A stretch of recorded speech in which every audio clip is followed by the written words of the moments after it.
I know that a lot of non-white people learn a variety of things about Dr. Martin Luther King Jr. I know he was a victim of racism. What things do you know that Dr. Martin Luther King Jr. said or did that we can use today to help replace white supremacy with justice? What things did he say or do that could help us? Yes, today. Well, one of the things, I think that one of the things that he said that stands out to me is when he went to Memphis, he makes a statement. He says that I don't know what we're going to do with some of my sick white brothers. And I think that that was a pivotal statement on his part, because he came to realize, R-E-A-L-E-Y-E-S,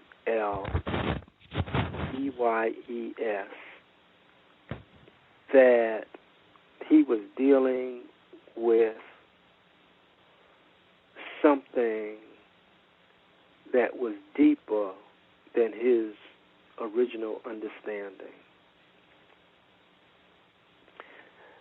And so I think that's a great instruction for us. And the other thing that I learned from him is, and others, is this role of religion that has us under lockdown. There's a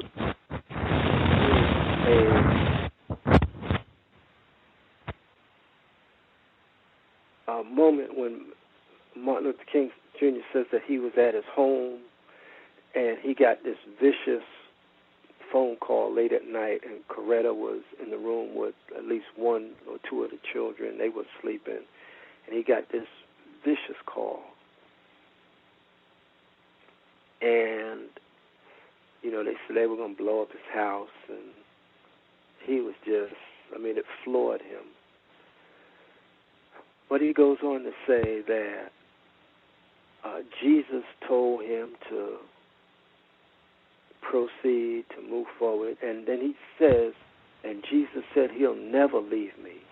He'll never leave me. He'll never leave me. But yet he was assassinated. Malcolm said he believes in Allah, and yet he was assassinated.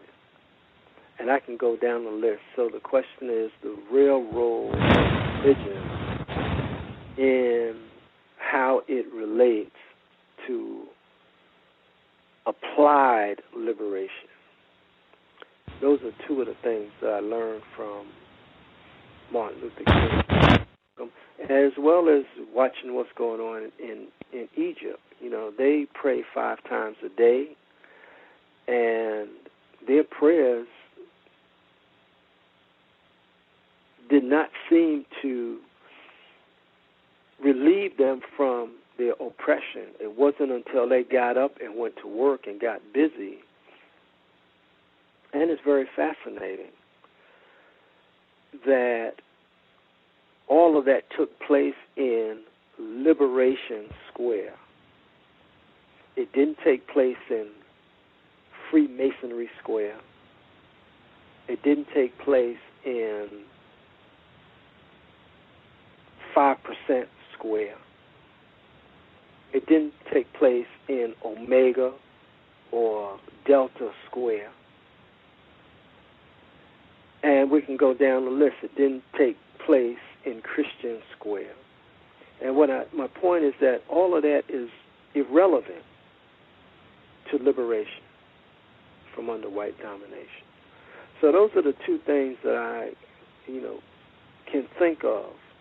But I greatly admire Dr. King and his courage, and I think toward the end of his life, he was assassinated because he was in the process of transformation. And there's a very famous picture of him, Dr. Martin Luther King Jr., standing while Lyndon Johnson is signing the civil rights legislation. It's fascinating to me as Dr. King was there smiling over the passage of this legislation, that not too far from there, the FBI was planning his assassination. And it goes back to this idea that I spoke about earlier, that when someone knows something that you do not know, you are at a disadvantage and they are at an advantage. And the last thing I'll say about Dr. King is that he taught us through great instruction what does not work to solve the problem once and for all. The Cows, Gusty Renegade, in for another broadcast, hopefully to share constructive information on the system of racism, white supremacy. Today's date, Monday, January 18th, 2016. So I have been told. The audio segment at the beginning of the program, author, former college professor, Dr. Kamal Kamban. He's been on the program several times over the years. His thoughts on Dr. Martin Luther King Jr. on the officially recognized holiday. Lots to talk about today on the program in relation to that and just the system of white supremacy. If folks, if you were able to go out and participate in any constructive activities, I know there were a lot of festivities and things going on, even some protest action going on today. If you were able to go out and be involved in something constructive, that is great. And if you want to give us an update before we wrap things up later on in the program, we will make time for that as well. The program today, make sure Dr. Kamban, you can visit his website to get more information, kamalkamban.org. kamalkamban.org. If you get confused, can't find it, drop me an email and we'll send you the link. At any rate, our guest for today's broadcast, I think folks back in December started making recommendations. They saw a very popular post at Huffington Post. It was titled, "Dear Black Folks, a Letter from a White Woman." This was kind of late December 2015, and just going over many of the really ugly illustrations of racism, white supremacy over the past year and a half or so, with the non-indictment Darren Wilson killer of Michael Brown, and the Trayvon Martin murder, and Renisha McBride, and Daniel Holtzclaw, just the whole list of atrocities. But she wrote this letter, and I think a lot of folks saw it, at least a lot of our listeners saw it, and were like, wow, you should get this white woman on the program and see, she'd be willing to be honest, have some candid, constructive dialogue with us about this letter and just her views on racism. Contacted her. She was willing to hang out with us for a bit, and it just happens. I think I made an error in the scheduling originally, and so we compromised and moved it a week ahead, and it just happened to be on the MLK holiday, which is fitting. She, in addition to writing a lot of different pieces that are published at Huffington Post, you can also just go to her website and you can see a lot of other reports that she has authored outside of Huffington Post material. And it's just her name, KarenFleshman.com. Should be linked in the description. KarenFleshman.com. You can click on the tab that says writing, and it'll pull up all of her different articles. We'll talk about some of the different ones today. She has another one, White People, Let's Make 2016 the Year We Get Better at Diversity, and that's published at LinkedIn. In addition to being a writer, she is a race educator. She does speaking engagements, goes out, talks to different folks to try to give information, her view on racism, white supremacy, what it is, and what we should be doing to try to solve this problem. She also went to law school. Real pleasure to have her on the program, joining us live from the Bay Area, Miss Karen Fleshman. Miss Fleshman, you're with us? Yes, I am, Gus. Thank you so much for inviting me, and thank you to everyone who's listening in. I really appreciate your time. Oh, for sure. Thank you. We're also appreciative of your time. Anything that you think it would be important for listeners to know about you? I'm sure we have a significant number of people who haven't read your material as of yet. But anything you think it would be important for them to know about who you are and the work you do before we get started? What is important to know is that I'm really trying to reach as many well-intentioned white people as possible and help them to understand our role in replicating white supremacy and what we can do to stop replicating it and to work alongside with our brothers and sisters to dismantle systemic racism.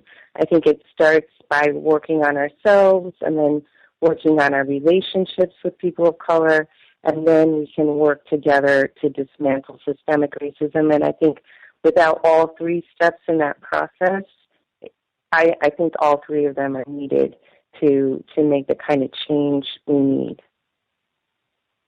Okay. I think I've already said it. You have it in the title for many of your reports, but I'd just like to make sure everyone's clear. You are a white woman, is that correct? Yes, that is correct. I am not at all ashamed of my heritage. I'm actually, very comfortable and proud of my family. I come from a long line of people who have been committed to public service. I was just at a dinner on Saturday night for my mother's cousin, and seated around the table were immigration specialists, someone who does anti-discrimination investigation, someone who does wage and hour litigation, largely on behalf of low-income workers. And these were fairly distant relatives of mine. It was the first time I'd ever met them. And I just really was struck by how I'm so blessed to be part of a family that has really fought for rights and really believes in taking a stand and committing our life to service. And that has been very much a part of my life as well. Right on. And you graduated from law school, yes? Yes, I did. I actually went to law school later in life. So the first part of my career was in the immigrants' rights movement. And then I moved to New York City to help immigrants become citizens. I worked on an initiative of Mayor Giuliani in that capacity. And when I worked for the city, the city offered this fantastic scholarship for city workers to pursue graduate degrees. So I was able to go to law school using that scholarship, and I was able to take the bar exam and get admitted and all of that. Of course, I have this propensity to graduate in really bad years. So that was 2003. It was still the post-9/11 economic downturn. So I actually took a legal job in the same city agency where I'd been working. It wasn't really why I'd gone to law school to, contract after community organizations that work for. So about a year and a half later, I got a phone call from this amazing workforce development nonprofit that they wanted me to join as their startup development director. So I wound up leaving city service and leaving my legal career that I fought so hard to obtain. But I'm still admitted to practice, and sometimes I think now that I live in California, perhaps I should take the California bar and get admitted over here. But I find that I'm at my most effective doing public education, and that's what I want to work on is really speaking out, training people, writing, and trying to influence behavior through persuasion, not so much through litigation. But I'm very grateful for my legal career. Okay. We will see if we can cover as much material as possible in time that we have you for the program this evening. We try to begin our broadcasts that you will appreciate as someone who has practiced law. Definitions are very important, terms and definitions, particularly when discussing racism, white supremacy. I begin our programs, my definition of white supremacy and racism. I use those two terms as synonyms. I use the same definition for both terms.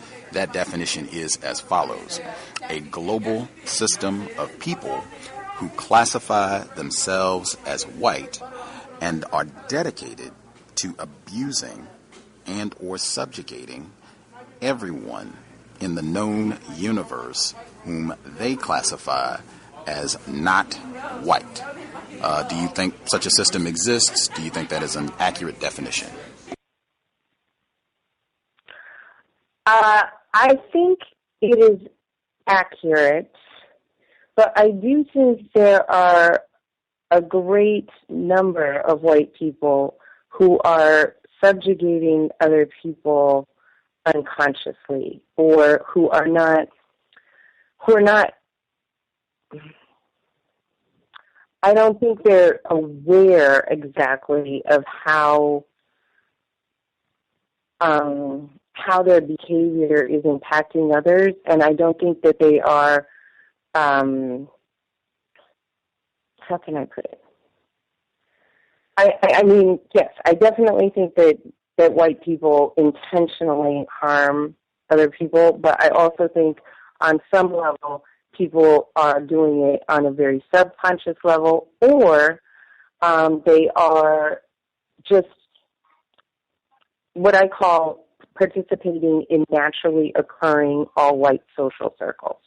So it's not that they intentionally decided to only associate with other white people and maybe a few Asian people.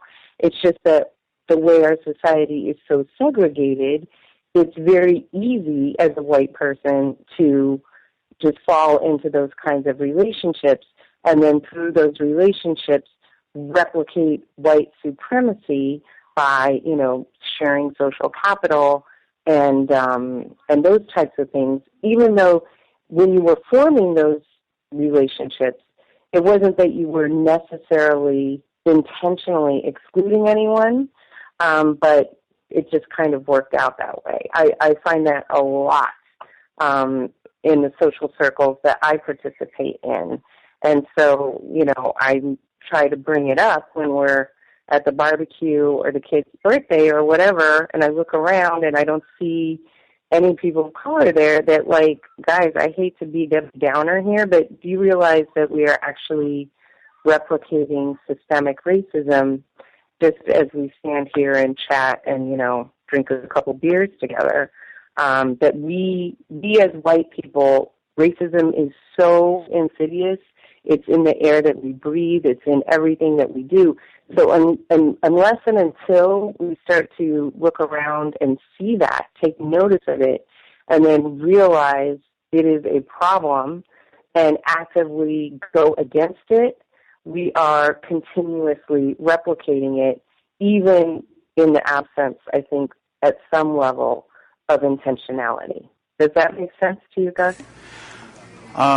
Let's see, but before I give my response, it would be great. I definitely want you to give us a comprehensive response. You've done a lot of research on this. You're a race educator. I definitely want a full-fledged response.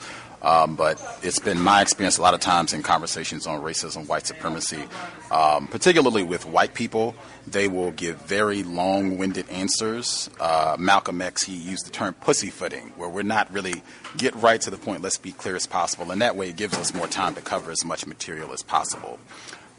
With that request aside, my response and trying to be right to the point, I hear that frequently. Pretty much a restatement of what you just said. It might be different terms may be employed, but it's pretty much the same stance that many white people are not aware, they're ignorant, they're not conscious, they do these things, but it's not deliberately done. And my view, that is total hogwash. And most of the time, if it's a white person who's making that view, it's my opinion that they're probably deliberately practicing racism and giving a knowingly false response. The program that we're doing next on Wednesday, Kristen Green, who is also a white woman, she's talking about Prince Edward County in Virginia when they closed their public schools for 5 years as opposed to going to school with black children, and stated so explicitly. That is not something that was unintentional. That was not something that white people didn't know what they were doing. They went about the business for years of planning that we will close public schools in Prince Edward County before we allow one black child to attend school with us. And this is not a relic of the 1960s. Hannah Nicole Jones has great work showing that right now, 21st century, schools are just as segregated, quote unquote, as they were 50 years ago.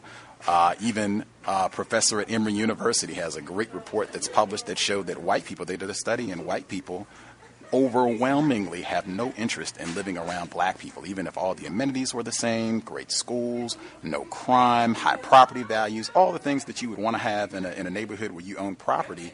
Just the presence of a significant portion of black people. It wasn't even a majority. It wasn't like you're in, 80% black neighborhood. Just a significant portion of black people is enough for white people to say, no way. I think there's way too much evidence in this system that white people are very aware. In fact, I take the opinion, if you're a white person, you cannot be ignorant about racism. So that particular portion of the response, I don't think it's accurate. I think there's a lot of evidence that suggests it's not accurate, and I think that's just one of the ways that racism, white supremacy gets practiced, this notion that white people do all of this, dominating and terrorizing the whole planet of non-white people. They do all this by accident. The air is racist, not white people. Do you want to give a response? Sure. And to be clear, I'm not saying that all white people do it unintentionally. There's definitely white people who do it very intentionally, and I think that is definitely on the rise. You see this in this very successful campaign that is 100% based on stoking that. So I do think that there are white people with terrible, terrible intentions. I do, however, think that there are other white people who are they're just not fully aware of racism and how pervasive it is. And I'm not excusing them for not being aware of it, and I'm not saying that excuses them from stopping to replicate it. But it is exactly that group of folks who I'm trying to reach and who I'm trying to educate about how, in our everyday actions, we are replicating the system unless we are actively working against it. I can just quickly restate what I said. You cannot be a white person and be ignorant about racism. That is a flat statement. I could be in error. Most people do take the opinion that you do, but I'm of the opinion that is totally false. Even the most quote-unquote ignorant white person, they're not ignorant about racism. I wanted to read a sentence, just get your view. I've been trying to ask as many white people as possible when we get them on the program to see if they think that this statement is accurate or not.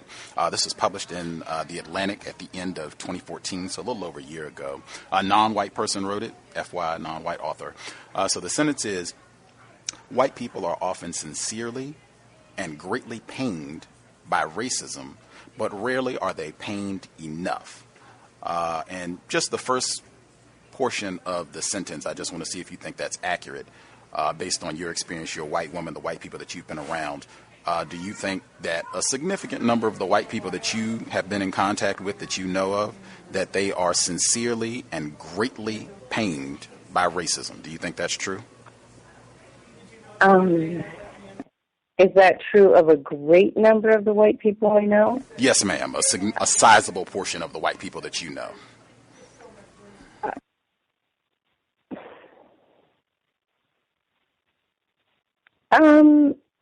Yes, maybe. I mean, it's hard to gauge, right? But maybe a third of the white people I know, I would say, are severely, what was the word, severely and sincerely? Sincerely and greatly. Sincerely and greatly pained by racism. Okay. I don't have a PhD in mathematics or anything, but you said a third of the white people.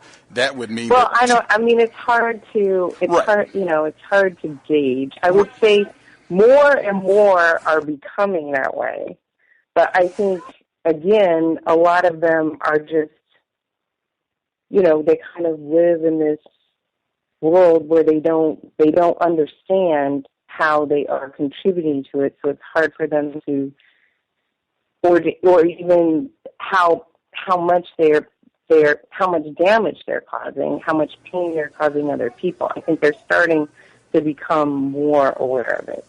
Okay, I'm just pointing out. And what was the I'm just pointing second out. part? I'm just pointing out for listeners, this is the significance, because you see how frequently ignorant white people that ends up being referenced in explaining why these things are, or giving a response. And this is not just Ms. Fleshman. This is consistent with white people and even a lot of non-white people. We keep having to come back to ignorant white people. And I just, again, that is nonsense. I suspect that is a way that white people practice racism.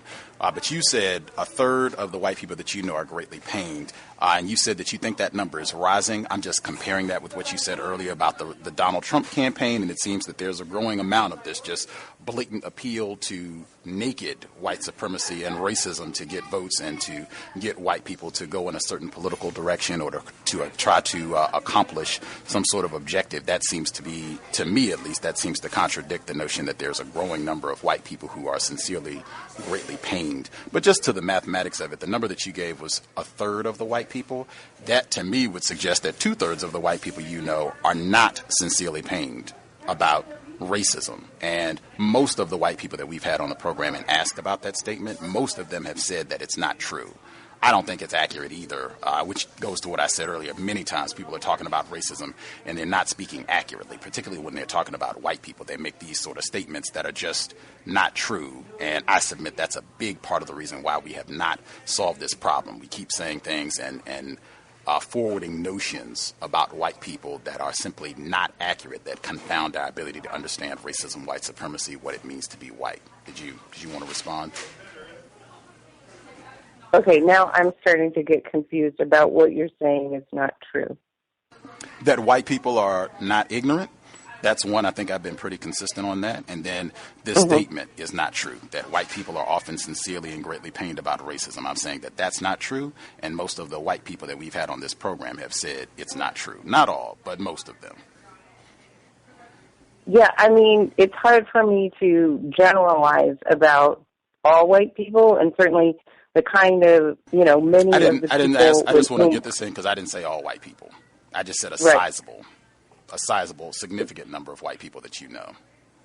Yeah, and many of the people that, I become close with share my views on this. So that's why I guess maybe a higher ratio of the people I associate with do really care about this issue, do really want to do something about this issue, and are trying to learn more and become more engaged. But I wouldn't say, that is a very widespread,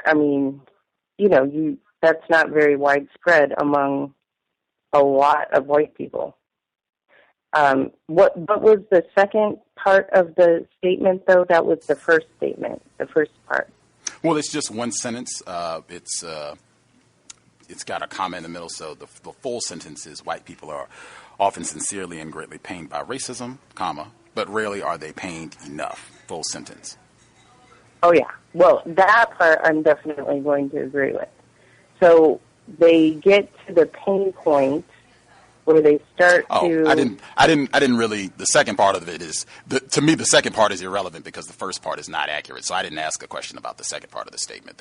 Okay. Yeah. Moving forward, you mentioned earlier, you said that a lot of the work that you do, you try to reach out to the well-intentioned white people who you submit are not, very informed about all this, so you try to get them some information. What exactly does a well-intentioned white person do that is different from all the other white people, so we can be clear about this well-intentioned white person?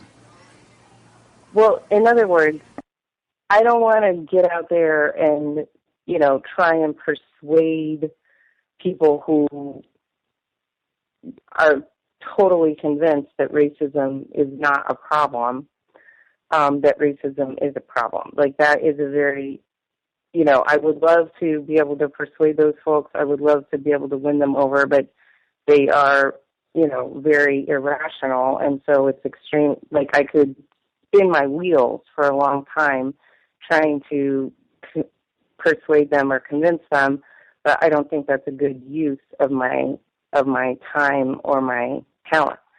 What I do think is a good use of my time and talent is people who've had some kind of what typically happens is someone thinks, oh, I'm not racist, and I understand what racism is, and I'm opposed to racism, and then they have some kind of encounter, whether it's at work, in a friendship, in their neighborhood, where all of a sudden it becomes clear to them that, I really don't understand what racism is, or some kind of comment is made that makes them think of themselves in a different way.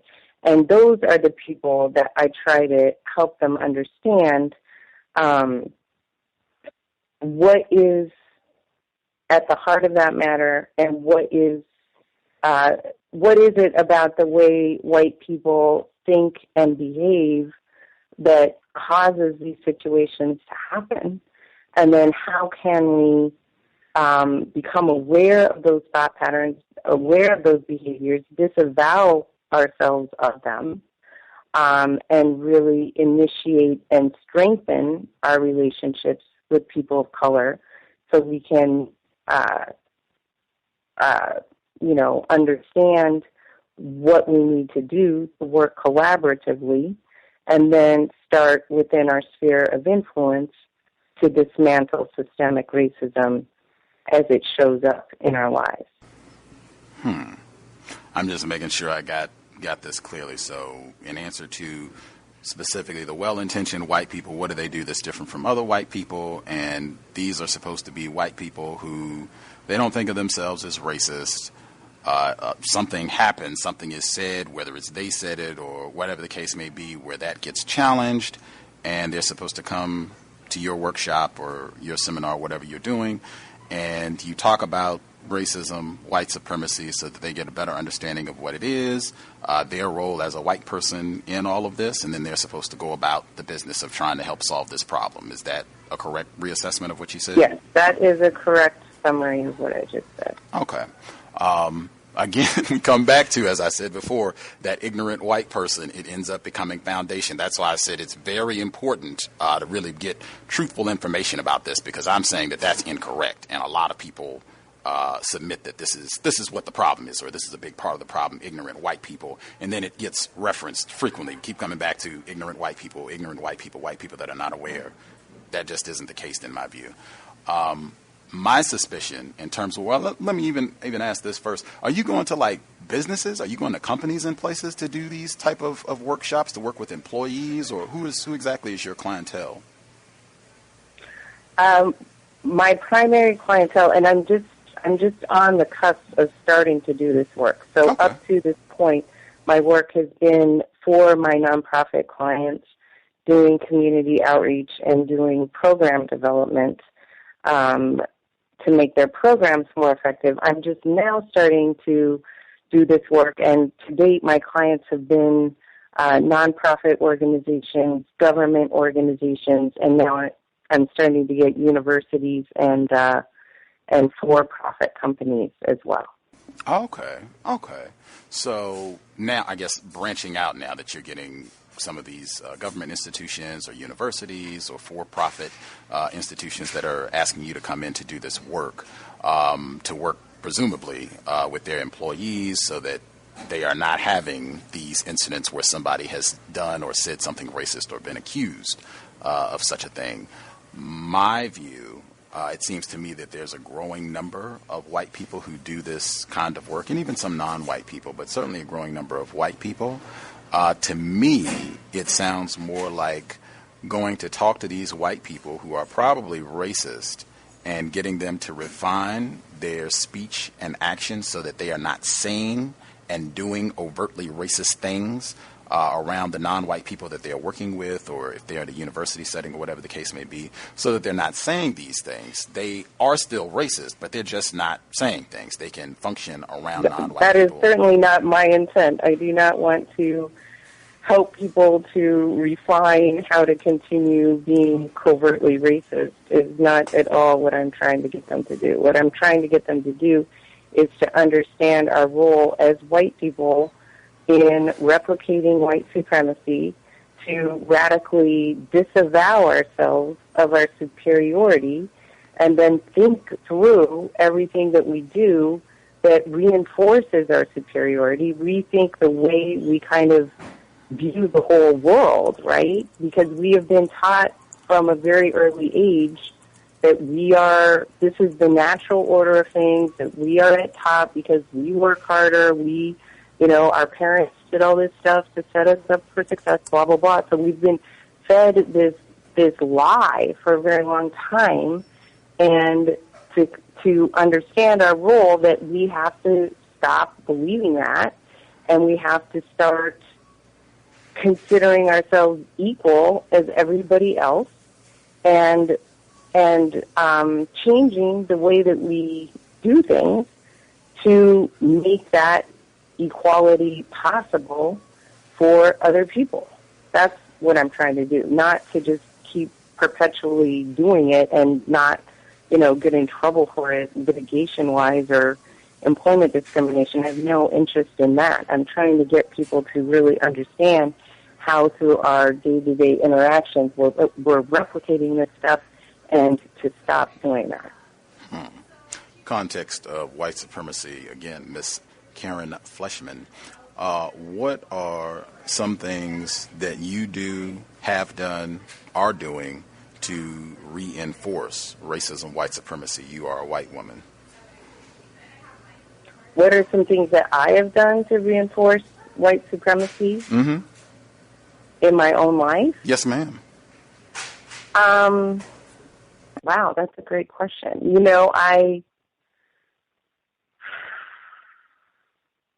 I've been a career do-gooder, reaching out, trying to help people either to become a U.S. citizen or to attain a corporate career in technology.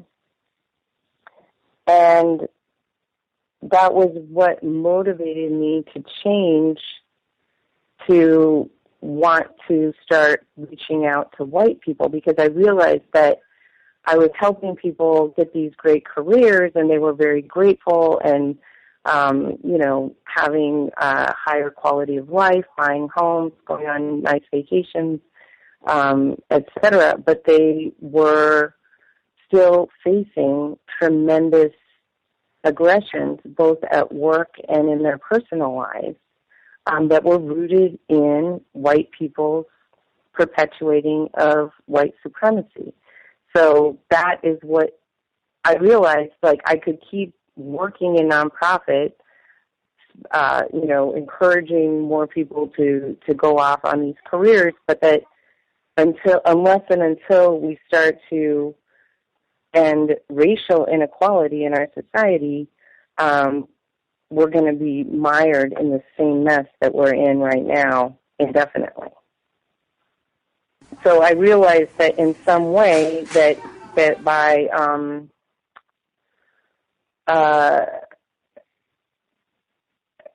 by doing this outreach and getting people to participate in these things, even though it was ultimately beneficial to them individually, it was in a way reinforcing white supremacy, and I wanted to take my outreach skills that I've developed working with other communities and apply it to the white community to help us change the way that we do things.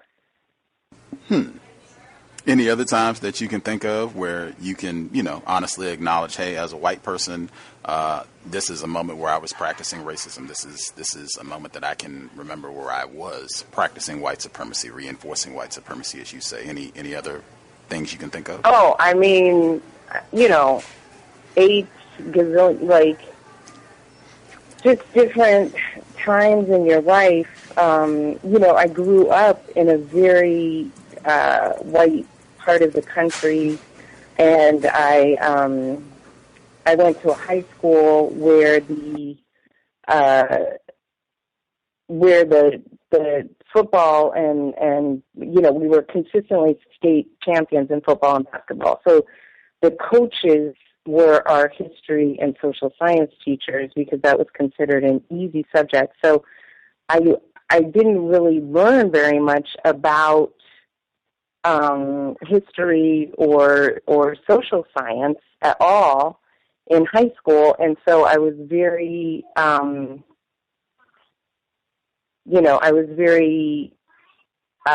ignorant, going back to ignorant white people, until I started to get out and learn more, and I was fortunate to go to a college where I got to get exposed to people from all different countries and all different parts of the United States, all different communities, and had some fabulous professors there who really opened my eyes to things. But I think that, here I was when I lived in New York City, for example. By day, I was helping immigrants become citizens of the United States, and then managing a very diverse group, 25 people from 25 different countries, working in a very diverse environment in the city of New York, city agency. But at night, in my personal life, I was pretty much associating only with middle-class, college-educated white women like myself. And I started to really think about that, like, why is it that I am pretty much my social network really mirrors myself? And that's when I started to understand how, unless we go outside of our social networks and start to, like, really broaden the people that we associate with, we wind up perpetuating this white supremacy and exchanging our social capital with one another, and other people don't have access to it because they're not present. But that it's really, I had to really think about it, and I had to actively step outside of it, because it was like I said before, it was just very naturally occurring. Like, we were in yoga class together, or we gone to, I don't know, we were roommates, or whatever it was. There was just plenty of opportunities for me to meet other white middle-class, college-educated women and form deep relationships with them. And I just didn't, unless I took it upon myself to break out of that and foster relationships with other people, it didn't feel like I had that many naturally occurring opportunities to meet people who were different from myself. And that became a big focus of my social life, was busting out of that social circle. Okay. Expanding my social circle. In addition to reminding listeners they closed their schools where white people deliberately excluded black people from their educational, social circles, the author that'll be here Wednesday, Kristen Green, she's a white woman. She talks about marrying a non-white male, and she knew this was not unconscious bias. This was not I have a hunch or a feeling. She knew from her white parents that this was going to be a problem, and she had to deal with that going back, and then being around other white people. She knew this was going to be an issue. This is something that was communicated to her in no uncertain terms throughout her life. And again, this is 21st century. This is not stuff that went on, 1950s when MLK was still alive. Also, I didn't want to skirt past, for all of these ignorant white people, the non-white people that you were working with, you said that they, and the words that you used, they were facing tremendous aggression. That is, to me, profound, that you can have this alliance of quote-unquote ignorant white people who are perpetuating tremendous aggression against non-white people. That, to me, is astounding. At any rate, the article I definitely wanted to bring up because, folks, this is how a lot of people came to know about your work. Dear Black Folks, a letter from a white woman. What was your purpose for writing this report, and then what was the response that you've gotten from a good number of black people? Well, my purpose was really going to, when I read Lisa Fritsch's Medium post, reflecting on the other gentleman's letter to Muslims, and she said, gosh, I wish someone would write a letter to us. I wish a white person would write a letter like this to us, is what her words were.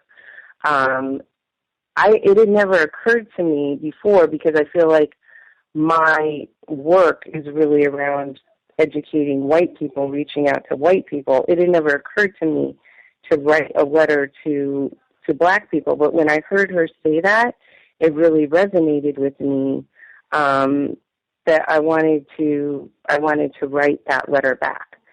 And as far as the response that I received, it has been unbelievable. Like, I have just been flooded with beautiful emails, beautiful tweets. Lisa herself wrote me a beautiful note.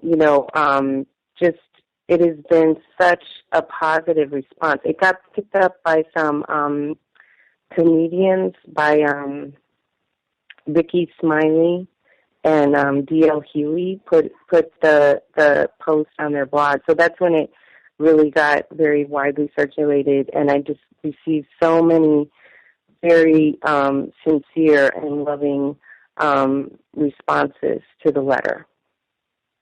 Do you have a theory on why so many, it seems, black people, D.L. Hughley and these folks, do you have a theory on why so many black people were just really grateful and thankful for you writing this essay? I think in some ways it was, I hate to say this, I think it was therapeutic in some ways to hear a white person acknowledge the madness that the insanity of white supremacy, and what, to going to your point about ignorant white people, right? It's like, it's so frustrating that, like, white people keep doing this awful, awful stuff, and they don't acknowledge it, and they don't even recognize what they're doing. And so I think to hear a white person recognize the damage that we're doing and to apologize for it, I think it really resonated with the people, at least with the people who wrote me back. They were deeply touched by it. Wow. Fascinating. Fascinating. You talk about white people's fear of black males in your report. Do you have any fear of black males, black females? Have you been able to identify any fear within yourself as a white woman of black people? How can I put it? There were 3 black people in my high school. So I had, and I was friends with them, but, I had very limited exposure really to black people. I lived in Austin, Texas for a period of time where I had several black friends and lived more in proximity to a lot more black people. But I didn't really have a wide exposure to black people until I moved to New York City. And it wasn't so much fear. I guess it was just, watching people on the subway, watching people on the street, and then, of course, meeting a lot of people at work. But I couldn't, I was really, when you would watch young people, especially on the subway, sometimes I would be kind of shocked by their behavior, or how loud they were, or how, words and things that they used. It was very different from what I had grown up with, that kind of their language and behavior. And so then I started spending more time out in the community, spending more time in New York City public schools, spending more time in public housing, spending more time just really observing the conditions that people were living in. And then everything started to make sense for me. And I think a big, big turning point in my career and really in my life was around 2003 when the Community Service Society issued a report that documented that 50% of black men in New York City don't have a job, and that we have 200,000 16 to 24-year-olds, largely black and Latino, who are not in school and not working. And that just floored me. When I saw that, first of all, just the sheer magnitude of it, like 50%, I just couldn't believe it. You know, coming from the immigrants' rights movement, where immigrants have faced a lot of different struggles, but, you know, labor force participation is not one of them. And then the fact that it was, these reports came out, and it was like, no big deal. It wasn't a front page of the New York Times. It was like section D, you know, page 16, column D or something. So those two things really caused me to take a really deep look, both at myself, going back to what I was saying earlier, like, okay, how am I, through my own social networks, kind of perpetuating this stuff, and at the city and the way the city functioned in general. And that was when I started to shift my focus to workforce development, because I thought, okay, you know, what's missing here is that people don't have the training, and they don't have the connection to go into these careers. I'm gonna work on that, and that became a major focus of my work, until, as I was describing earlier, I started to recognize that even with the training and the connection and going off to these great careers, people were still facing discrimination at work, in their personal lives, and that, as I said earlier, that the next chapter of my career, my focus would be to reaching out to white people and getting us to recognize our role in doing this and to stop. Okay. Tremendous aggression, which you said earlier. The report, the Dear Black Folks, this letter from a white woman that you wrote, there's a particular paragraph where, to me, it's like I've seen this sort of thing before. Tim Wise and Shane Elliott, Dr. Becky McIntosh, they've all been on the program. And there are many other white people who have written things like this where they honestly acknowledge racism, white supremacy. Some of these folks have written whole books where they acknowledge racism, white supremacy. Kristen Green coming on the program on Wednesday, where she's talking about her grandfather was one of the architects of closing the schools down and keeping a whole county of black children from being able to get public education for 5 years, a half a decade, and did this deliberately and with a smile, gleefully, and with no regrets in most cases. But you wrote, I hope that in 2016 more white people will sit down for a cup of coffee or meal with you, meaning black people, invite you into our homes and visit you in yours. I hope that white people will humbly ask for your feedback about what we could do better than when we do. You are honest and don't hold back. And I hope white people will apply your guidance. And just that paragraph kind of stuck out to me. As I said, I'm of the opinion that white people are not ignorant. They do not need remedial racism or racism for dummies from black people, but just the whole notion of white people and non-white people, victims of white supremacy, sitting down for a cup of coffee, a la the Starbucks race talk campaign that they did at the beginning of last year, I think, for maybe 3 days and then scrapped it. I'm struggling to even find the correct word. Pitiful. I think that's in the ballpark. That is going to forge some sort of solution. And again, I just come back to white people have made this very clear en masse. This is as a collective. White people have made this pretty clear that they are not interested in going out of the business of practicing racism, white supremacy, that they might be willing to come hang out for 5 minutes and have a cup of coffee and chit chat or whatever. It seems many of them are not even willing to do that, but they might be willing to do that. But in terms of dismantling this system of terrorism against non-white people, I've just seen no evidence that white people are voluntarily willing to do this. And I suspect you, as a white woman and a very educated white woman, I suspect you know this better than I do. When I see something like that, it just seems like a white person just really having fun practicing racism and clowning a lot of black people. Like, that's the way it read to me. Would you like to respond? So you think it's clowning white people, or you think it's clowning black people to suggest that we need to sit down with one another and develop stronger interpersonal relationships with one another?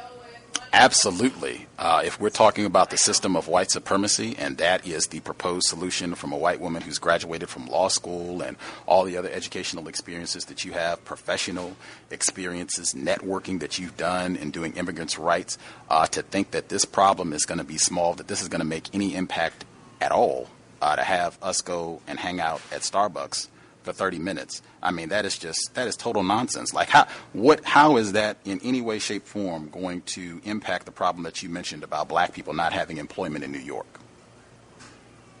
For example, that's how most people get their jobs. Every job I've ever had, I've been called and said, "Hey, Karen, we want you to come work here," by somebody that I know. So I think this exactly goes to the issue of why we face so much racial inequality in the workplace, because people don't know each other, so they don't have access to these different career opportunities. That is totally false. That is totally, and that's what I mean. Where it's like I'm not talking to a white woman who is ignorant. Forgive, but I mean, You graduated from law school. You're not. You're a very informed white woman. The problem is not that we don't, quote unquote, know each other. If we were having this conversation, 300 years ago during plantation white supremacy, you can't say that Thomas Jefferson doesn't know Sally Hemings. That is a lie. I do know this person. I am just dedicated to abusing and terrorizing this person. That power dynamic is still in effect. That is the problem, not that white people and black people don't know each other. I have seen way too much evidence that white people and black people can hang out, have coffee, have sex, dance, all of that. I know you, you know me, you know my children. That has done nothing to eradicate this power dynamic. That has done nothing to say that I'm going to now start hiring mass numbers of black people to drop those unemployment numbers in New York or any of the other places where you have the same type of statistics. It's just folly. And again, I'm talking to a white person where my suspicion is that you know this. You know this better than I do.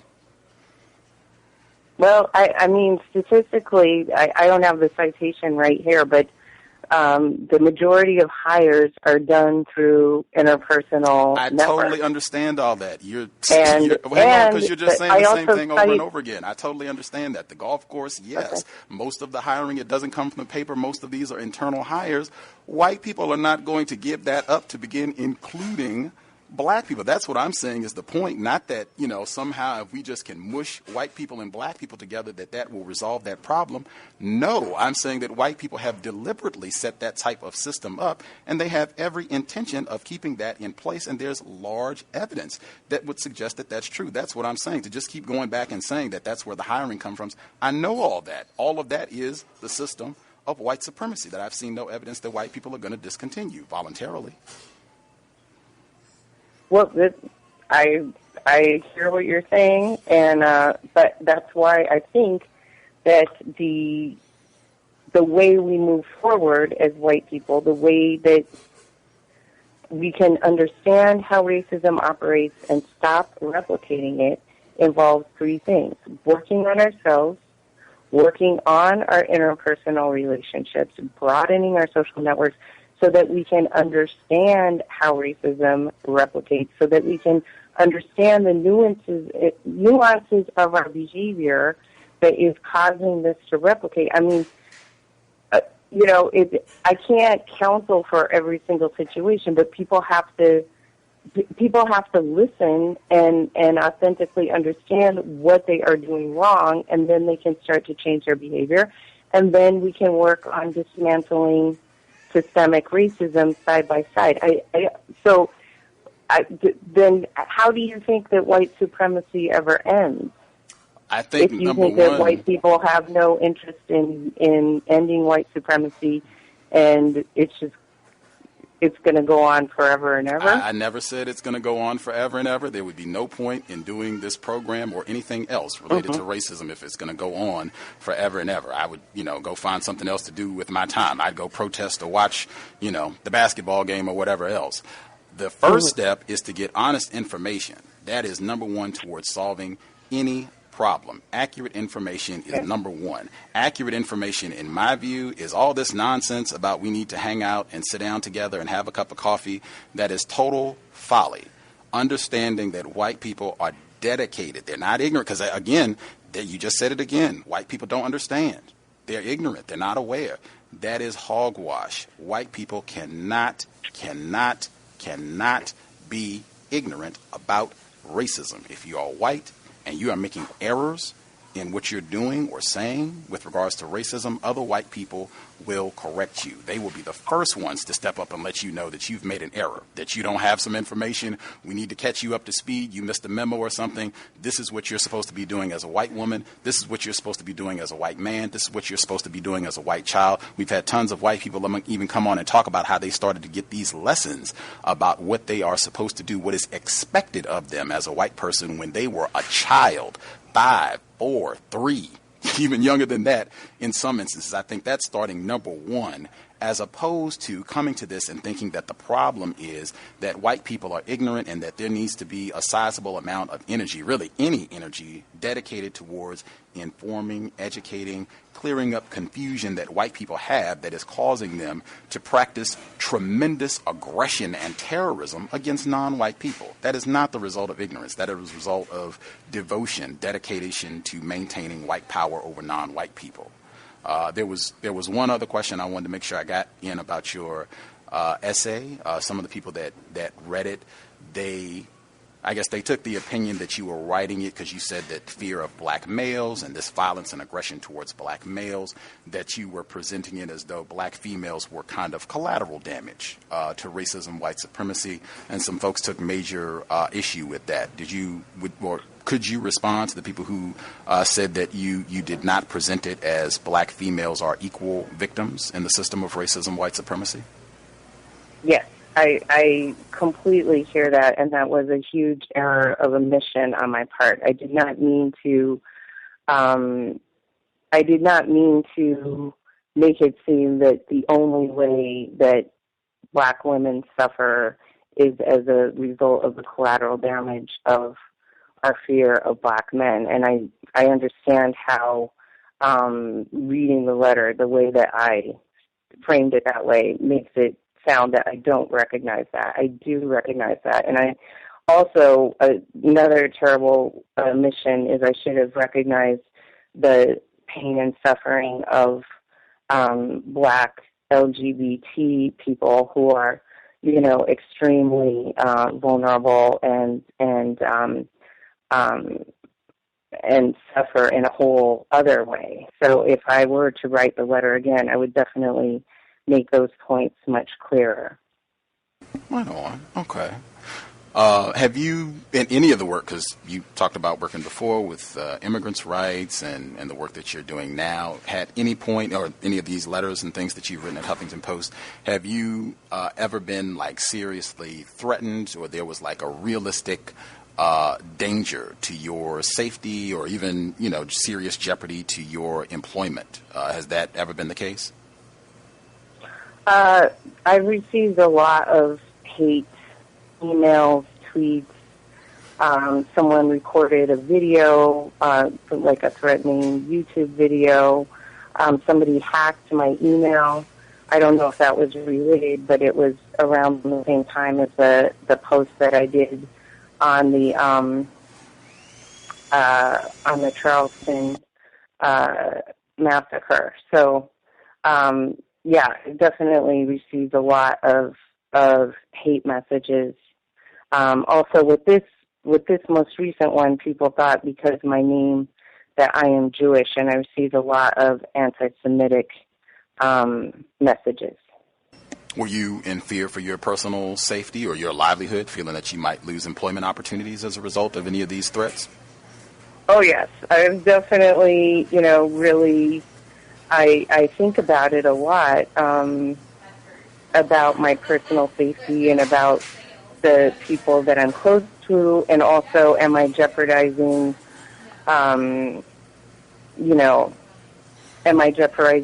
employment opportunities? But I realize that I'm not going to live in fear. I'm not going to I can't let my life be ruled by that. That's like, that would be totally crazy. And that especially in the time that we live in, people who believe in love, people who believe in truth, people who believe in humanity have to speak out louder and clearer and more strongly than ever. And we can't let these people who are so full of hate shut us down. We have to, I can't, like, let their threats and everything, and the same thing with the employment opportunity. I mean, I believe that what I am trying to do and what I'm trying to teach is the right way forward, and I can't change what I'm trying to do in order to make myself more attractive to a particular employer. I have to remain true to what I'm trying to do. Of course, accountable and constantly studying and refining and trying to improve on what I'm doing. That's not what I'm saying, but not to be like, oh, I can't say that because it's too radical and therefore someone isn't going to want to hire me. We've had a third-generation physician and psychiatrist on the program many times, and author. She shared with us that a different professor was talking to her, a white woman, college professor was talking to her, and she said that on all social occasions, white people are talking negatively about black people. She said this is on all social occasions, happens all the time amongst the white people that she's around. This was a white woman who's a professor at American University who made these comments. Do you think that that's accurate? And is that been represented in your experience as a white woman, the white people that you've been around in your time on the planet? Wow, well, I've been around a lot of white people, and I can't really think of a time I was around a white person, you know, socially who was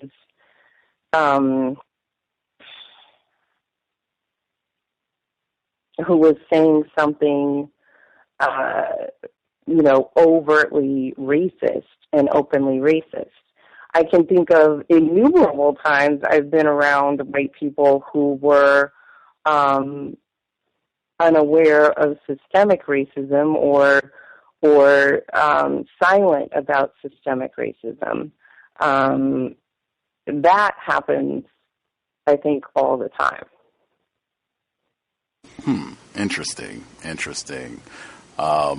Last question before I check in with some of the folks who called in. What's like the range? Because like I said, we've had a lot of different white people on the program over the years who do similar type of work, at least with regards to the trying to reach out to these alleged well-intentioned whites, whether they're going to companies or what have you, or just doing seminars for the general public. I know Tim Wise, he said that his kind of upper end of his range was in the $6,000 mark. Jane Elliott, she said between like $7,000 and $8,000 for some of the talk. And she does very similar work, it seems to me, to some of the things that you're doing. Like, what's the range, the fee range that you can command right now as you're still kind of branching out and getting more opportunities to do this work? So the high range for me right now is like $1,000. Okay.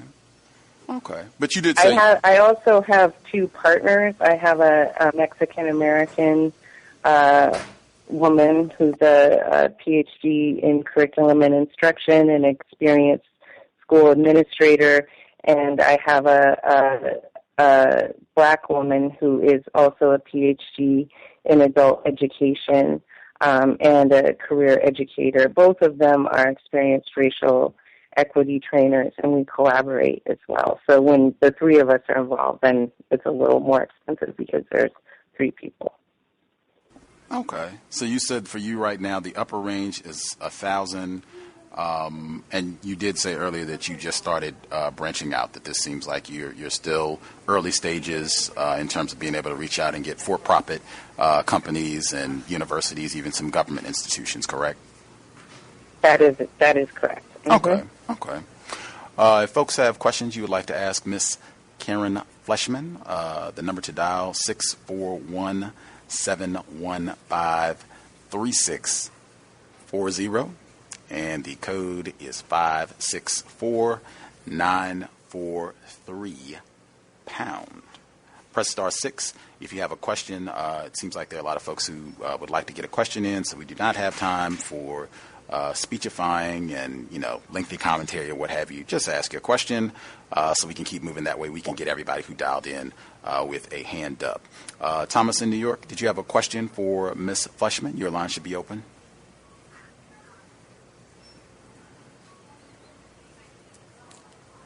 Thomas in New York, you with us? Maybe you muted your line. Can I be heard? Yes, sir. I'm sorry, I had myself muted. Good evening, Gus. Good evening to the guests. Good evening. Greetings. I had a few questions for you.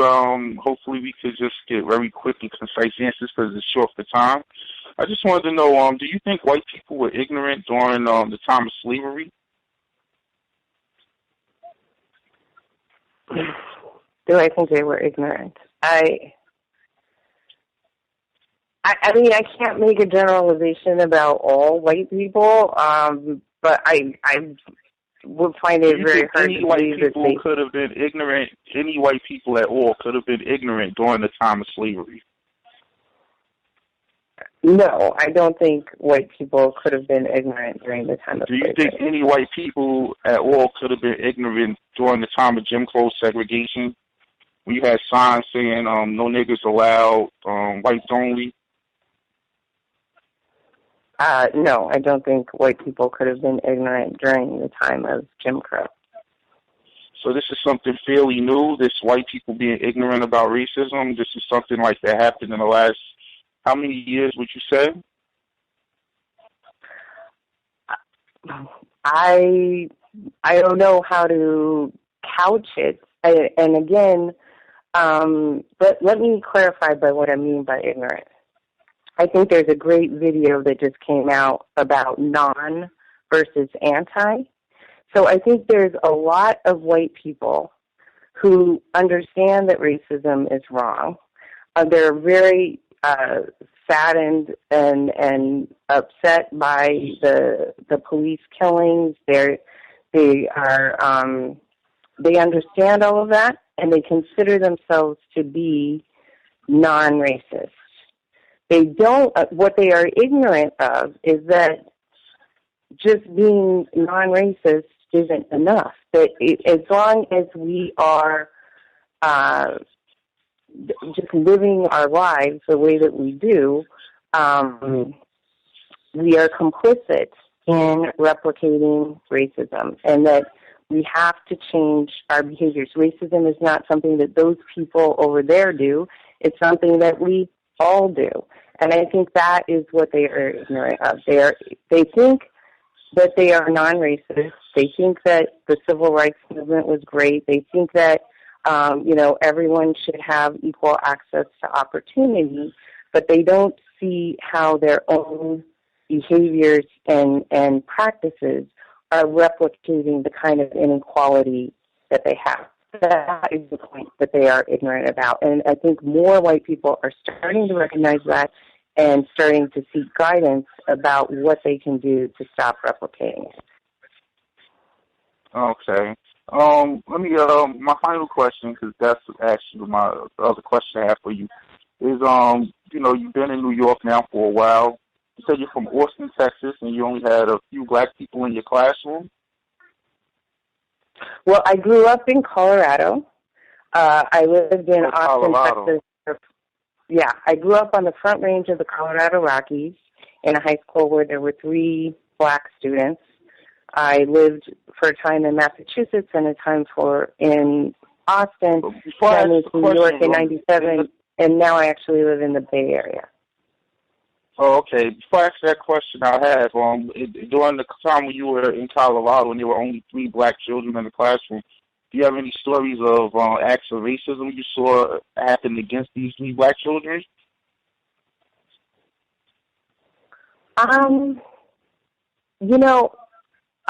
Actually, they were quite popular and really well liked, and very. Nothing racist ever happened to them? Not that I saw, actually, or heard about. I didn't hear of any acts of racism against them, and it was a pretty, small high school, so I think we all would have been aware of it. What I have subsequently learned is that the town that I grew up in was there was an active John Birch Society. There were laws on the books that said that black people couldn't stay overnight in a hotel or move to our town for a very long time. So there was a reason why there were very few black people in our school, and that it was because our town was systemically racist. Oh, okay. Well, very insightful. My question for you was, do you now or have you been in any sexual relationships with a black male or female? And that's my last question. I'll mute my line. That's like a little, I don't know, I don't think that's really something I want to discuss on a national radio show. I am in the process of getting divorced from a Asian man, so I have had relationships with people of other races, but I don't really want to talk a lot about my personal life on national radio. Right on. Appreciate that, Thomas in New York. Our caller in Canada, international. Did you have a question for Ms. Fleshman? You should be with us. Hello. My question is regarding white ignorance. Considering the consistencies of behaviors that white people have when confronted with racism, and such as denial, anger, isn't it possible that white people are just fundamentally racist, and the reason why they don't quote-unquote see racism is because they're just satisfied with the material and psychological benefits of being white? And that's my only question. I'll mute my line. So is it possible that I do think that racism is a learned behavior. I don't think it's a natural behavior. I don't think we're inherently racist. And I think that it is something that can be unlearned. I do think it is so pervasive. We're learning it. We're replicating it every single day. And that's what makes it really hard to recognize and start to operate against.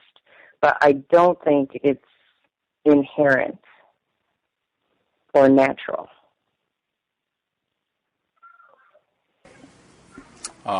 Did that answer your question, caller in Canada? It seems, if it were me, I don't think I would have been satisfied that answered my question. But did that answer your question, sir? No, okay. Because I don't mean like naturally racist in a biological sense. I mean due to, as the guest said, the fact that racism is so pervasive in different aspects of our societies in Canada and the U.S. That's what I mean. Not a biological in that sense.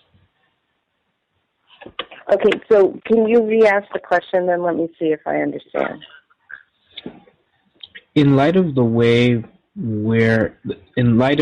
society is, would it be logical to assume that white people are going to be racist by default, based on socialization? There we go. Yeah, I do think that white people replicate white supremacy, and unless we start to recognize what it is and start to actively work against it, we may be replicating it passively, or we may be replicating it more actively and intentionally. But I think it is, we've built it up as the natural order of things, and unless and until we start to recognize our role in replicating it and stopping, it just keeps going and going and going.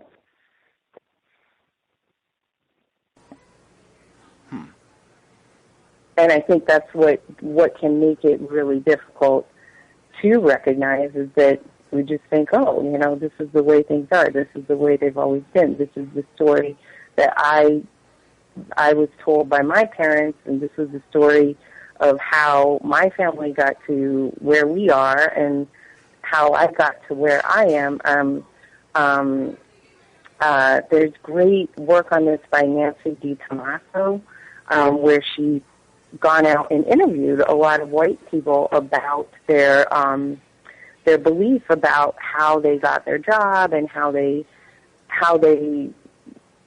operate in, and they see absolutely zero connection between their whiteness and the opportunities that they've had access to.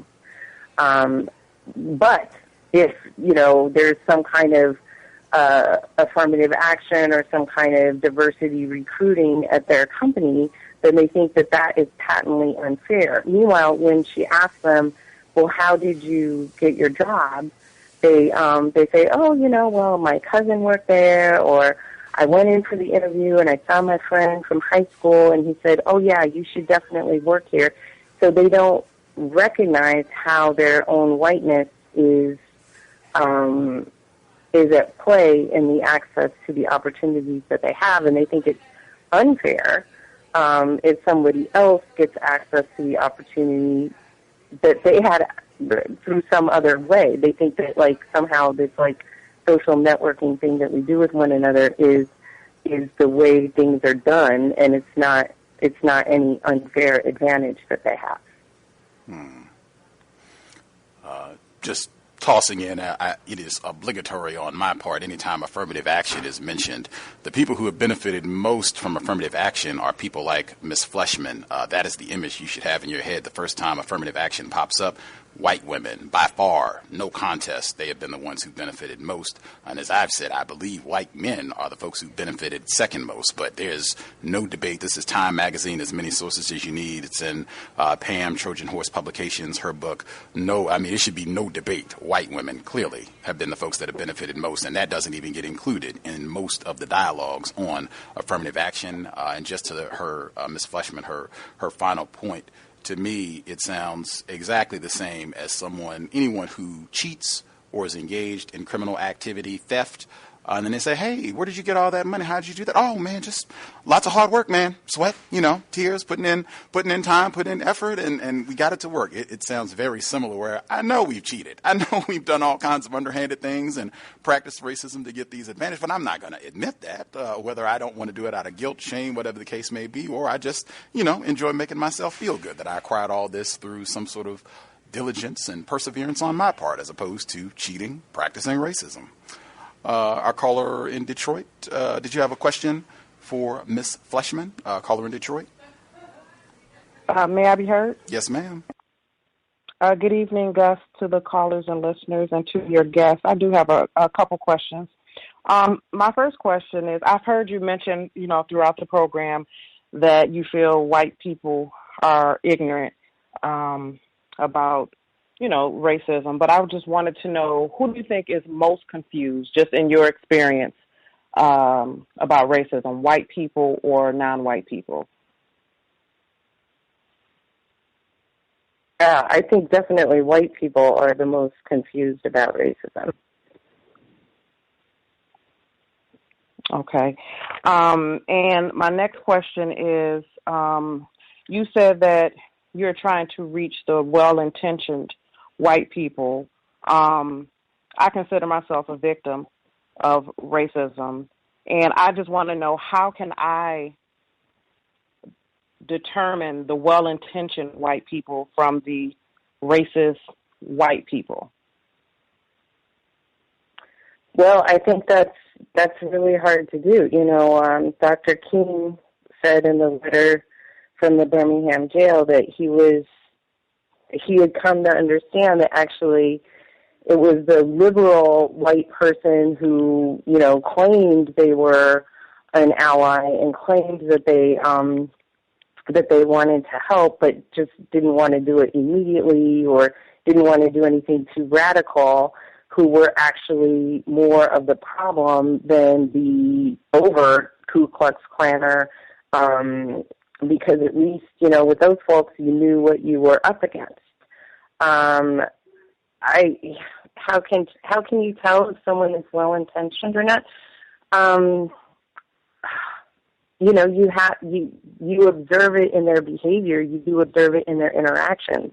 And I think that if you have an interpersonal relationship with someone and you see that there's something that they're doing that is reinforcing their sense of superiority, that they may not. And Gus, you're gonna hate me for saying this, but they may not be aware of the fact that they are doing something that is reinforcing their superiority, and they're doing it. I think it would be great if you could tell them how this behavior is affecting you and how this behavior is affecting them and the way that they are perceived by other people, so that they can learn to recognize that they are doing that and so that they can stop. I'm reading this fantastic book. I highly recommend it to everyone, Citizen, An American Lyric by Claudia Rankine. And the whole book is about how white supremacism gets replicated over and over again in these interpersonal interactions. And it's like a long, emotional series of different situations that she describes, and the range of feelings that she has, and what it must, it's just heartbreaking to read how painful this stuff is. And so I'm I hate to say, but I am really sorry for you having to experience that. And I wish that I could give you a better answer of how to tell who's well-intentioned and who's really awful. But I think maybe one way is to try to give them some guidance to help them grow and see how they take it, and see if they do convert on the feedback, see if they are open to hearing what you have to say. And then if they're not, then just trying to keep as far away from them as possible. Wow. Okay. My next question, really quick also, do you think it's wise for me or, just black people, non-white people, to be suspicious of all white people? I have to say my level of suspicion of all white people has definitely grown over the course of my career. I mean, I know that sounds terrible, but I hate to say it, but I think in the time that we live in, unfortunately, I think we all have to be suspicious, and I wish that weren't the case. I wish that we could go into situations with an open mind and an open heart, but we see this pattern so aggressive and so frequent. So I think we and I'm not even under threat other than, by these people who respond to what I write. But I certainly have my feelers up all the time, and I'm sort of observing people before I start to, just sort of observing them before I become too close to them, because I don't want. I am suspicious of a lot of people, unfortunately, and I wish things were not that way. And I know that there are lots and lots and lots of very good people out there, too. And so I try to remind myself of that, and also really honor them and spend time with them, so that I don't become overly suspicious. But my God, if like that video that I linked to where the black boys are talking about the talk their parents had to give them, and there's a companion video where the parents talk about having to give that talk. That one makes me just want to throw up. That's just like, as a mom, I cannot imagine having to have that conversation with my son. I don't mean to cut you off, but I was speaking specifically of being suspicious of white people, of all white people. And you kind of said in your answer that you're suspicious of people. I'm just specifically talking about all white people.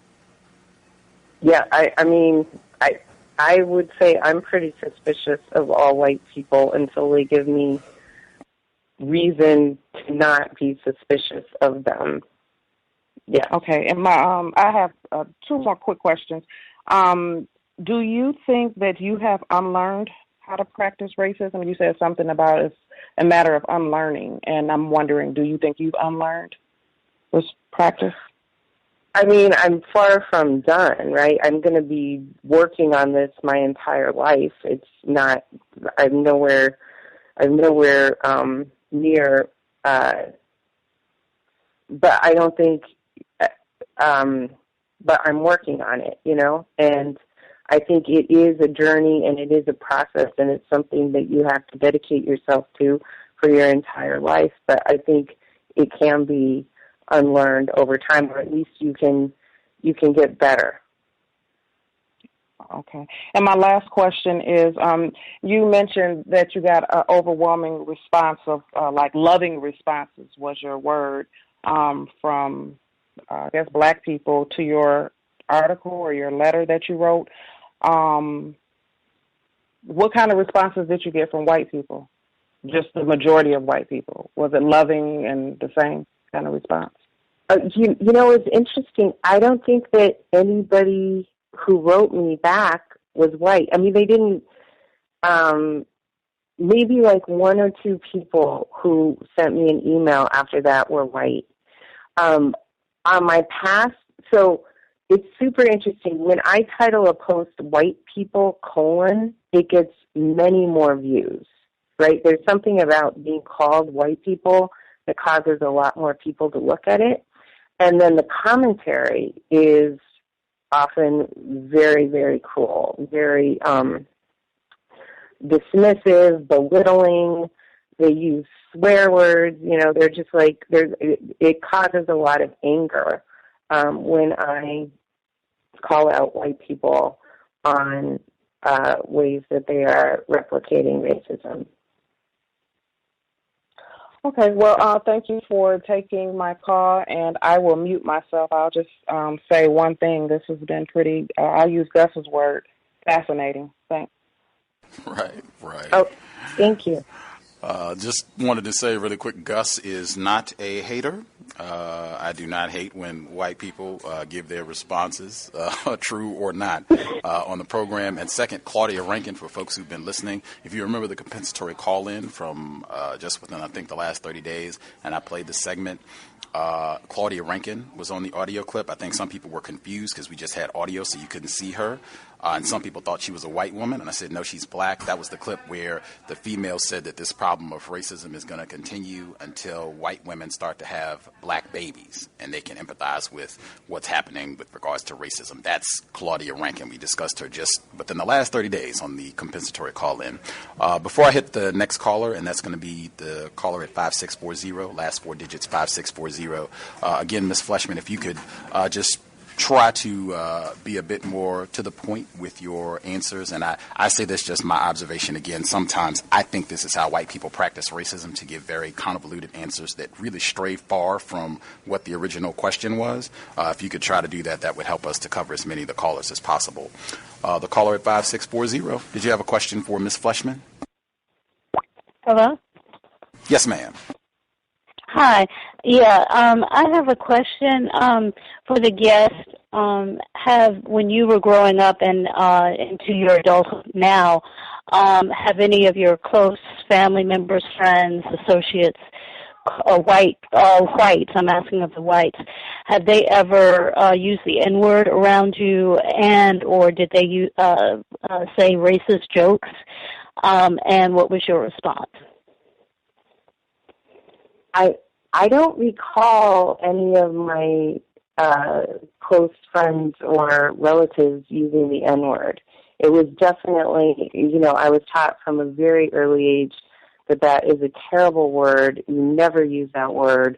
That was very ingrained in me from a very early time. And the same thing with my friends. I don't think I've ever heard them use that word or tell a racist joke. Wow, that's surprising. Okay, thank you. Right on. caller in your neck of the woods, Ms. Fleshman, Bay Area caller. Did you have a question for Ms. Fleshman? You should be with us. Yes, can I be heard? Yes, ma'am. Thank you. Good afternoon, well, good evening. My question is, it seems like with your words, you just use a lot of confusing words just so you're not really getting the job done. So what I want to know is how constructive is your job? Because you're only speaking to, it seems like employees, you're not speaking to employers. There have to be lower level Caucasians. So how can you replace a system of racism and white supremacy with a system of justice by what you do? Because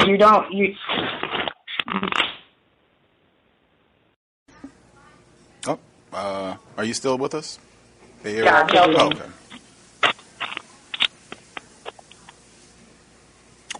Was that your? Well, yes. I guess that was the question. Did you hear the whole question, Ms. Fleshman? I didn't. I missed the end part of the question. How can I? Could you just repeat the question?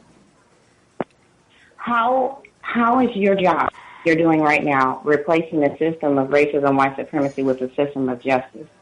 Because the people that you're speaking to aren't in a position to do anything. It's a complete system. So how is your job replacing the system? Well, I think that everybody is in a position to do something. Everybody has a sphere of influence over something, whether it's over their family, whether it's over their church, whether it's over their school, whether it's over their workplace. I think we all can do something within our sphere of influence, and I think that's how we start to build overall systems change. And no, to the degree that me? Yeah, your task, what you go out and do, you go out and speak. You have the Spanish lady that goes with you sometimes, and the black lady that goes with you sometimes. How does that replace the system? How are you helping? Well, we're trying to give individuals practices that they can do to change themselves, to change their personal relationships, and to work within their sphere of influence to stop replicating systemic racism. So, for example, I gave a workshop at a nonprofit that engages a lot of volunteers, and a lot of the volunteers are white, middle-class people. Most of the people they serve are low-income people of color, and then all these kinds of inequities get replicated in their work. So the workshop was around how can we address these behaviors, how can we make sure our culture clearly communicates what our values are as an organization, and then when situations arrive, give feedback to the people, to the volunteers about calling into question how they are how they're replicating systemic inequality in the way that they're treating the young people that they're mentoring. So it's gonna change from context to context within the sphere of each of these different organizations. How does racism show up in the work that they do, and then calling into question what they can do to stop replicating that is what I'm trying to educate them about. Okay, so you figure that these people, these middle class people that are volunteering their time, are unaware of the power structure and where they fit in. You believe that they're unaware?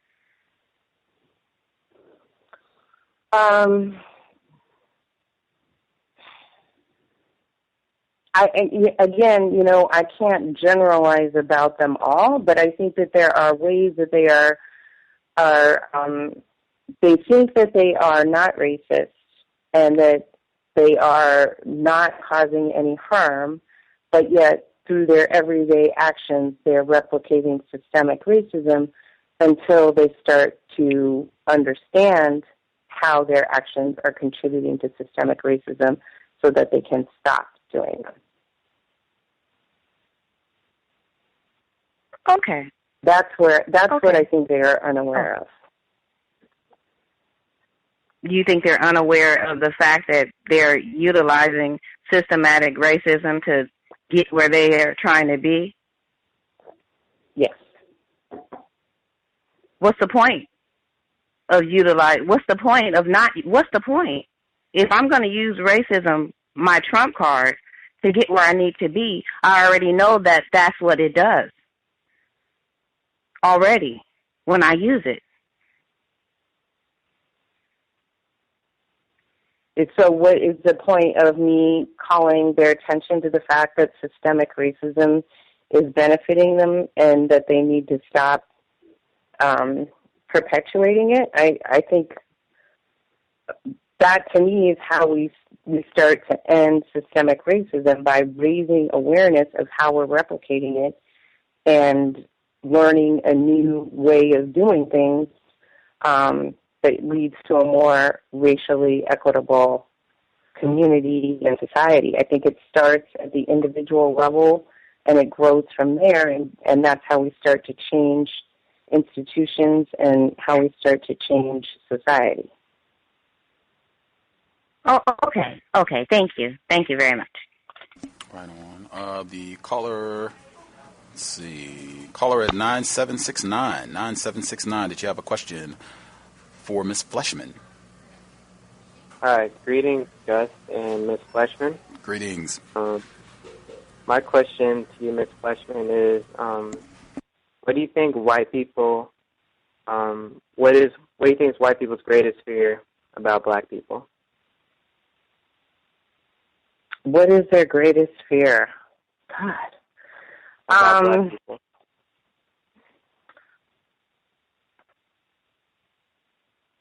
I don't know. I think maybe they're really afraid of black people's anger, and that there could be, I think they're afraid that black people might be violent and attack them. I mean, I think that's totally unfounded and totally baseless, and is in perhaps, rooted at a very deep level at white people's guilt about what they have done over, multiple generations to create. So I think in a deep way, it may be rooted in this guilt over that they think that it could lead to some kind of repercussion of them. I think that, but I don't think that they are actively thinking I'm guilty. I think it's operating on a very subconscious kind of level. And then as Tim Wise so well points out, the fact of the matter is we don't really associate with one another. So many white people's entire perception of black people is from the media, and the people we're presented with are either superstars or criminals, neither of whom are very relatable. So white people don't meet very many, they don't have the opportunity to see in the media black people who are relatable to them. So it's hard for them to form an accurate perception of who black people are based solely on what is presented in the media. Okay. What do you think white people are willing to give up to stop practicing racism? Oh, that is the question, right? That's what Frederick Douglass said. That's what Kwame Ture said, it's something that is the fundamental question. And I think in Black Power, Kwame Ture talks about how, and Charles Hamilton talk about how until white people see it in their self-interest to ally themselves with Black people or with communities of color, it can never be an equitable and fair, it can never really be a true alliance because it's always going to be dominant and subordinate and the interests aren't aligned. So the way I try to approach that is from pointing out, how the United States is becoming a majority people of color society, how people of color represent vast markets, how we are completely interdependent on one another, and, we can keep going down the trajectory we're currently on, which is going to lead to, 2040, everybody hating on each other in this very divided society, or we can start to understand each other better and work together to form a more equitable society. Okay. But white people have to see it in their self-interest. It's not going to be done just on like a moral persuasion for it to actually take hold, I think, on a systemic change. All right. So I just want to restate my question because I believe it wasn't answered accurately. What do you think white people are willing to give up, from being the most dominant people on the planet to stop practicing racism, white supremacy? What are they willing to give up? Yes. I think there are some white people who are willing to relinquish and leverage their power and privilege, but they are very few. And I wish that there were more, and I'm trying to inspire more to understand that we have to change in this way. But it's an extremely difficult road, and something you've hit the exact issue.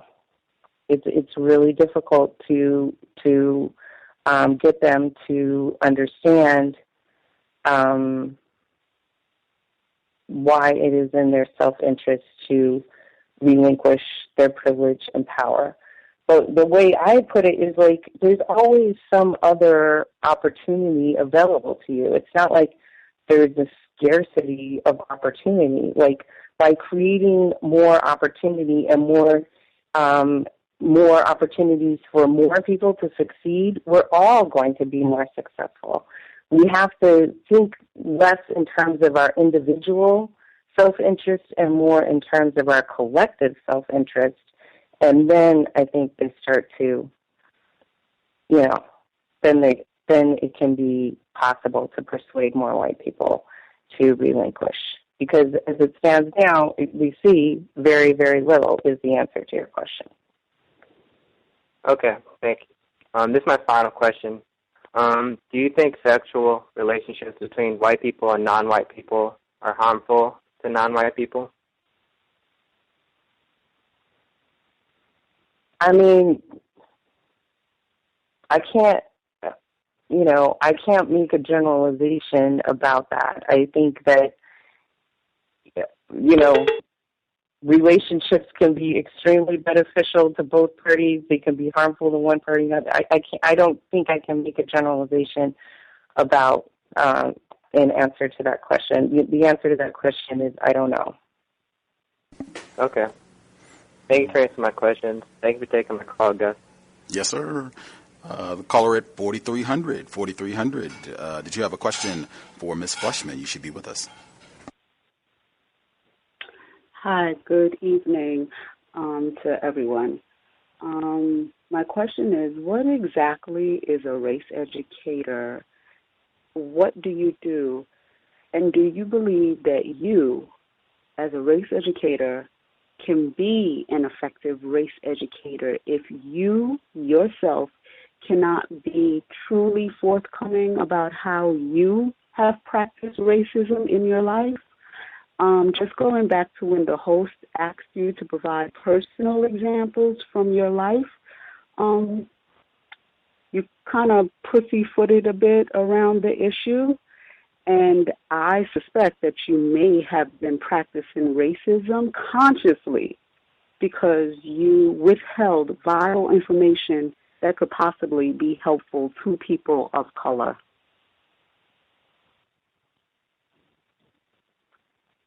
I withheld vital information that could possibly be helpful to people of color?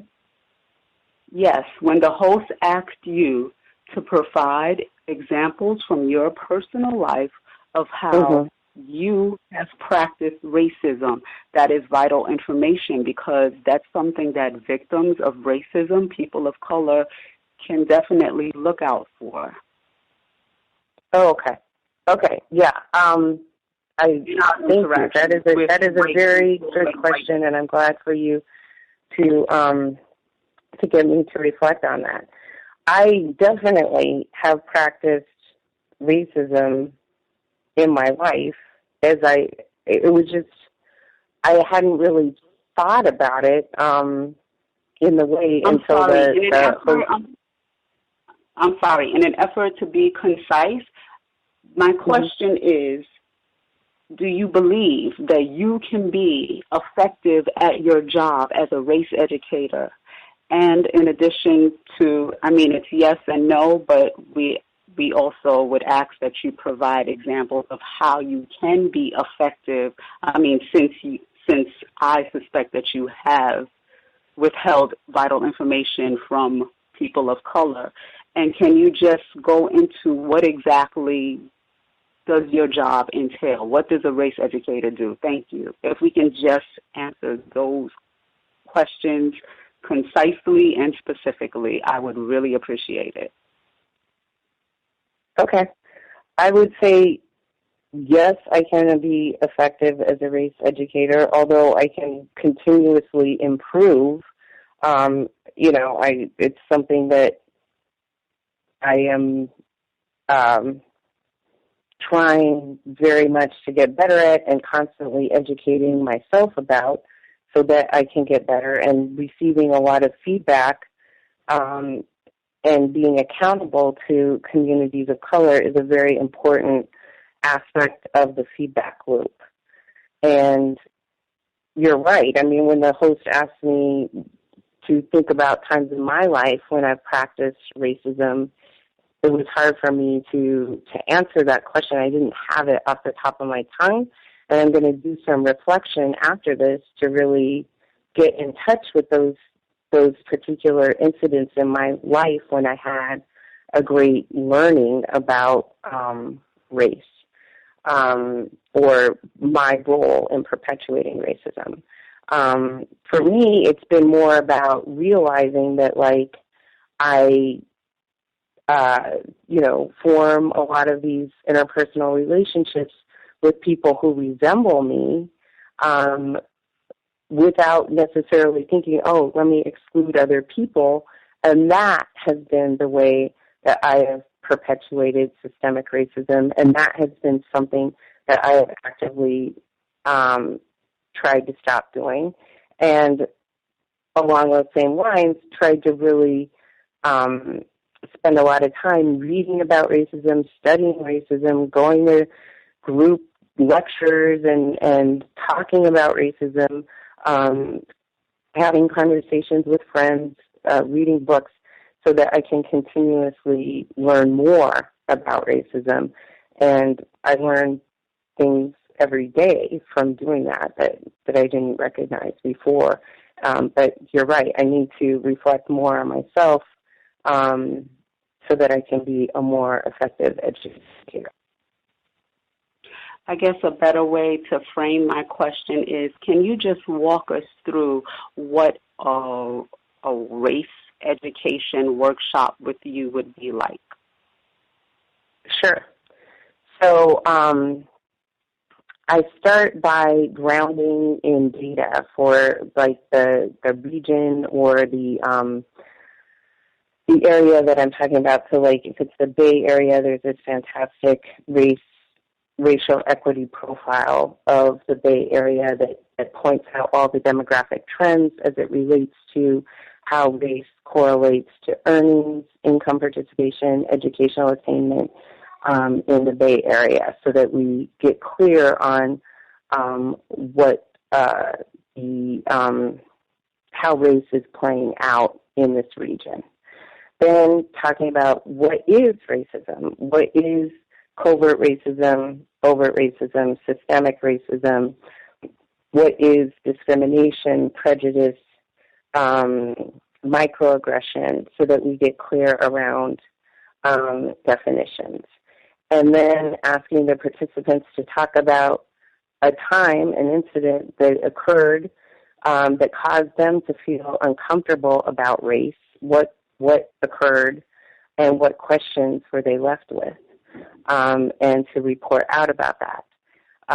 Then the second half of the workshop is more about moving toward allyship and inclusion and understanding what is the process of becoming an ally, what do allies do, and then how can, when a particular incident occurs, how can we analyze what is going on there and respond either in the moment or afterwards to what happened, to understand how privilege and power is working in a particular situation. And then we'll take some scenarios of things that actually occurred that the group has gathered before, and analyze these scenarios, what happened in these particular scenarios, and then what could an ally say or do in this situation, and then role play, reenact the scenario with the ally speaking out and addressing what's going on in the situation, and then report out about what are our individual strengths and weaknesses, or strengths and growth areas as allies. What are things that and then what can we do as a culture within the organization to create more of a framework for allyship, about being explicit, about being committed to racial equity, being committed to social justice as an organization or as a culture, and then establishing that as a cultural norm and reinforcing that both through feedback and through celebration and through that's basically it. And then an opportunity to reflect on the overall workshop and what were the strengths and weaknesses of the workshop and what would make it more effective in the future. Okay, in closing, I promise this is my very last question.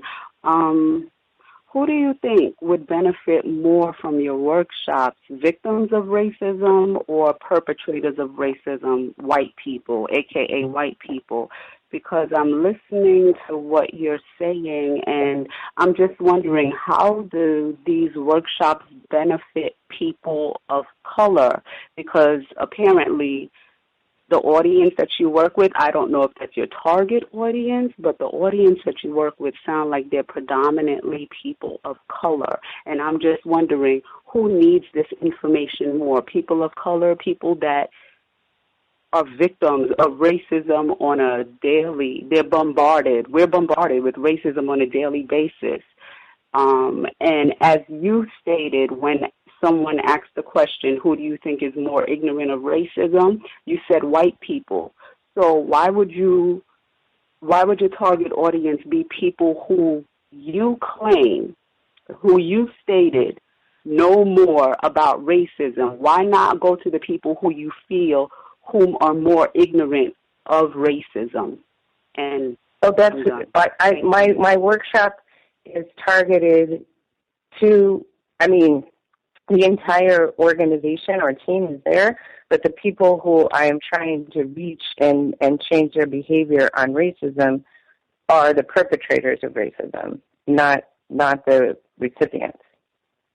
I'm trying to reach white people, and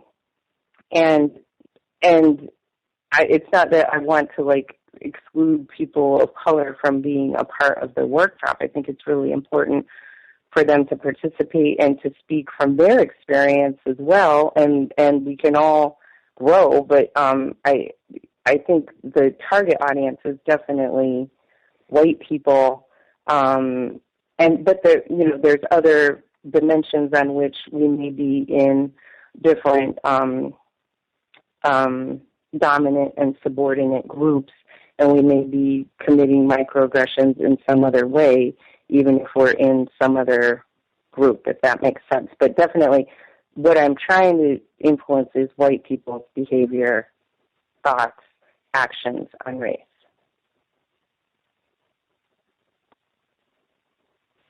Okay. Thank you for answering the question. Appreciate that. We had a few other folks who dialed in.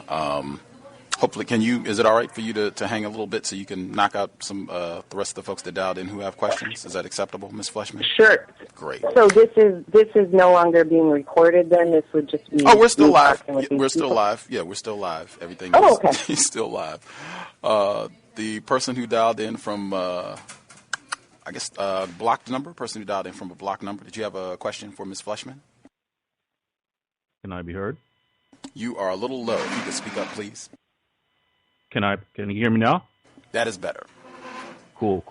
Okay. My question for the guest is, I'd like to know her personal view on white homosexuals who adopt white children, more specifically black children. I just want to know what's her personal view on that. I myself am adopted, and I am a very firm believer in the power of adoption. I think it's one of the most beautiful things that anyone can do. So I strongly support, and we have so many children of color languishing in the foster care system because of systemic racism, not viewed as desirable as other children. And I'm grateful to parents adopting children, and I think one can be a fantastic parent no matter what your sexual preference or gender status, for that matter, is. Okay. Thanks for taking my question. Yes, sir. I just wanted to point out in terms of accuracy of words, and this is from three-time guest Dorothy Roberts. She was at Northwestern University. Now she's at UPenn. Her second time she was on the program, Shattered Bonds. She talks about the child welfare system and delivers, in my view, a extremely candid, accurate indictment of the white supremacy that is rife within that system. And she talks about that point specifically. It's not systemic racism. It is white people and their preference for adopting white children. That is why the system is bloated with black children, in addition to all the other factors that destabilize black parents and how easy it is for these white foster care workers, traditionally white women, to come in and take non-white children out of the home. But she states very unequivocally that it is white people and their lack of interest in adopting black children, not systemic racism. That's one of those where I think it needs to be put squarely on white people, and let's not be nebulous about things and make it systemic racism. No, it's specifically white people's dedication and them being very aware that they do not want some dark child in their household. The caller at 5234, did you have a question for me? Oh, I think this is Roz, sorry. Roz, did you have a question for Ms. Fleshman? Yes, greetings to you guys. Greetings to Ms. Fleshman and the callers. Yes, I do have a couple of questions. Mrs. Fleshman, I wanted to ask, earlier you said that you were trying to get white people to disavow themselves from and renounce racism and white supremacy. What would you say white people are to gain from disavowing themselves from the system that they benefited from implicitly for 500 years? Yeah, that goes to the earlier caller asking, what are white people willing to relinquish? And I think what we have to gain is an authentic,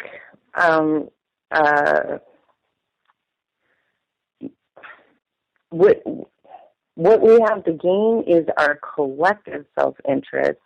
That's not just our own self-interest, but thinking about what is right as a community, what is right as a family, what is right as a society.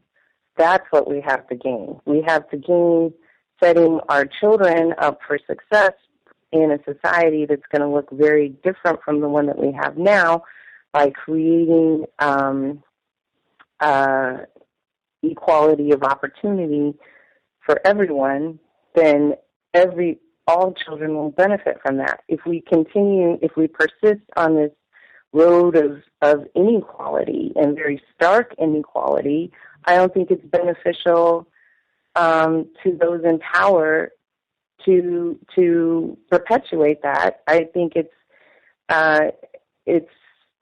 going to set us up for a tremendous amount of conflict going forward, and it's not going to be pretty. And so I think we are at a real crossroads, and we can decide to move forward as a cohesive society, or we can just keep going down this path of narrow self-interest. But in the end, I don't think it's good for us. What about it would you say is not good for you all? Because I see that you've benefited consistently. There's nothing that's non-beneficial to white people as far as what they've gained from the system. So there's nothing I feel that would compel them to willingly give up something where they benefited. And like you said, with competition being so intense, it's going to intensify. So that would make it more of an important point to remain on top so that you have less competition the way that it's always been. So I think that's just, it's an oxymoron to me for them to willingly give it up. Now, I was going to also ask, do you have any empirical evidence that the work you're doing to try and shift the consciousness of white people towards a more equitable society and just society is working? Like, do you have any sort of empirical evidence that these workshops and speaking to white people and bringing these things that they're benefiting from to the forefront of their consciousness has actually worked as far as changing the society that at least that you have a direct effect on? Well, I haven't done like a random controlled trial evaluation or something at that level of sophistication. I do have the evaluations that I've received from the participants at the workshop that felt that it was very helpful to them and very productive for them and really got them to think about things in a way that they hadn't thought about and got them to move forward in their thinking. So I have those kinds of comments. So I guess that would be my empirical evidence for now. And I hope to build a body of work along these lines, and it's going to be very important for me to continue to evaluate the effectiveness of what I'm doing and make changes to it, because I want to be better. I want to make as much change as I possibly can.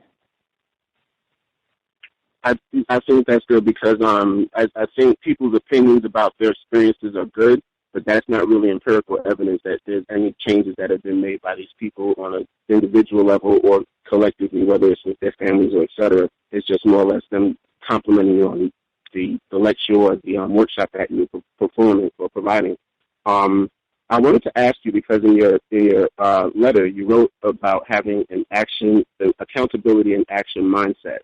And I wanted to ask what your definition of accountability is and how you believe that having an accountability and action mindset will help to replace the system of white supremacy with the system of justice. Well, I think accountability is taking account. It's it's understanding the magnitude of the problem, and it's listening to people. It's accountability is making yourself public. It's asking for feedback. It's responding to feedback. And action, I think it's one thing to like sit around and talk about racism and get upset about racism, blah, blah, blah. And it's another thing to actually try to get out and change it. And that's what I think we need more of. We need more white people to recognize our role in perpetuating racism and to learn about it and to start to change. And in fact, in Black Power, Kwame Ture and Charles Hamilton talk about this, that is really the role of white people in the movement for civil rights, is for white people to get in to talk to other white people, to be able to permeate circles that are very difficult for people of color to get into and start to persuade them and educate them about how racism operates. And that to me is how I take action. That is, and how I keep myself accountable is by continuously presenting what I'm doing. I have like a board of, friends and advisors, mentors who I talk with and present, what my plans are and I ask questions of, and they review what I write, and they're the ones who are helping to guide me on my journey. And of course, having opportunities like this to really engage with thoughtful people like Gus and the people. Also a really valuable way of maintaining accountability. And my final question is, does accountability for you also involve any sort of reparations as far as just repairing the damage that has been done intergenerationally to people of African descent? Yes, I think reparations would be, I think I strongly support reparations because it would force an accountability conversation that I think is long overdue, and it would really, I think it would be restorative for the whole society to really look at the magnitude, get it out in the public record, the magnitude of the damage, and to assess the value of it and to pay it, and to utilize that payment to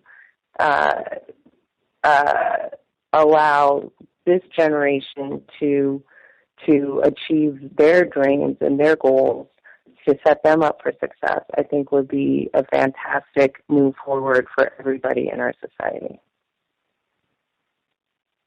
Thank you for taking my question. For sure. Caller at 8786. Did you have a question for Ms. Fleshman?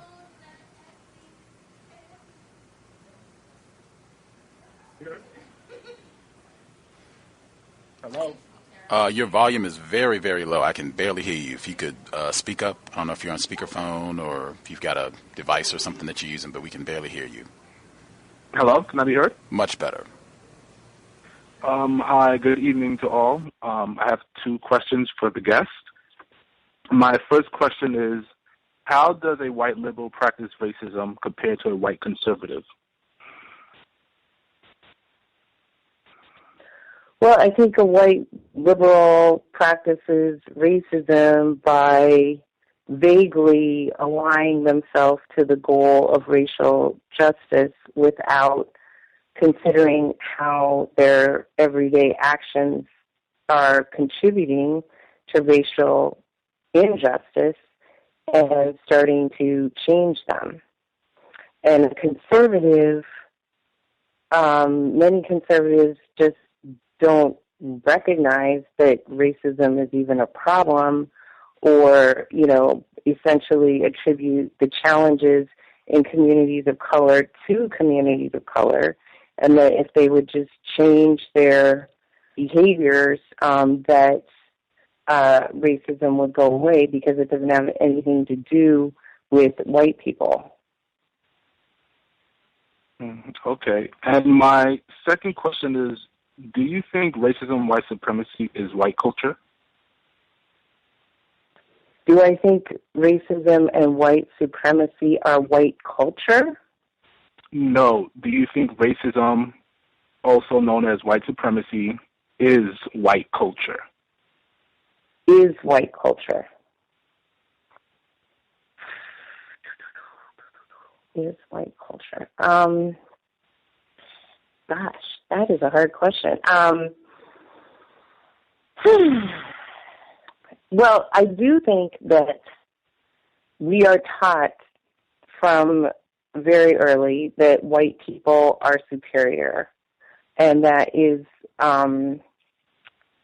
that our position in society is based on our hard work and all of this stuff. So I do think in the sense that white supremacy is at the heart of the stories we tell ourselves about ourselves, I do think it is a large element of white culture. I mean, it's hard to what is black culture, what is Latino culture, it's like a very big thing, but I do think at the fundamental heart of it, a lot of the stories that we tell ourselves about who we are and how we got to where we are rooted in white supremacy and a sense of superiority, and that the way things are is the natural order of things. So you do think racism, white supremacy is white culture? Again, white culture is a very big thing, but I do think in that thing there is definitely a very strong element of white supremacy. I don't think that all white culture is rooted in white supremacy, but I do think that there are, a big, powerful aspect of it. Okay, thank you for answering my question. Caller at 4210. Did you have a question for Ms. Fleshman?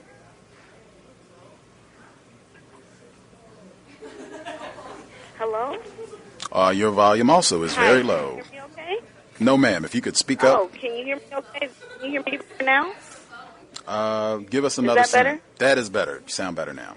Okay. All right. Well, thanks for taking my call, and I just want to ask the question, do you or any of your friends, are you aware of your low percentage on the earth and world's population?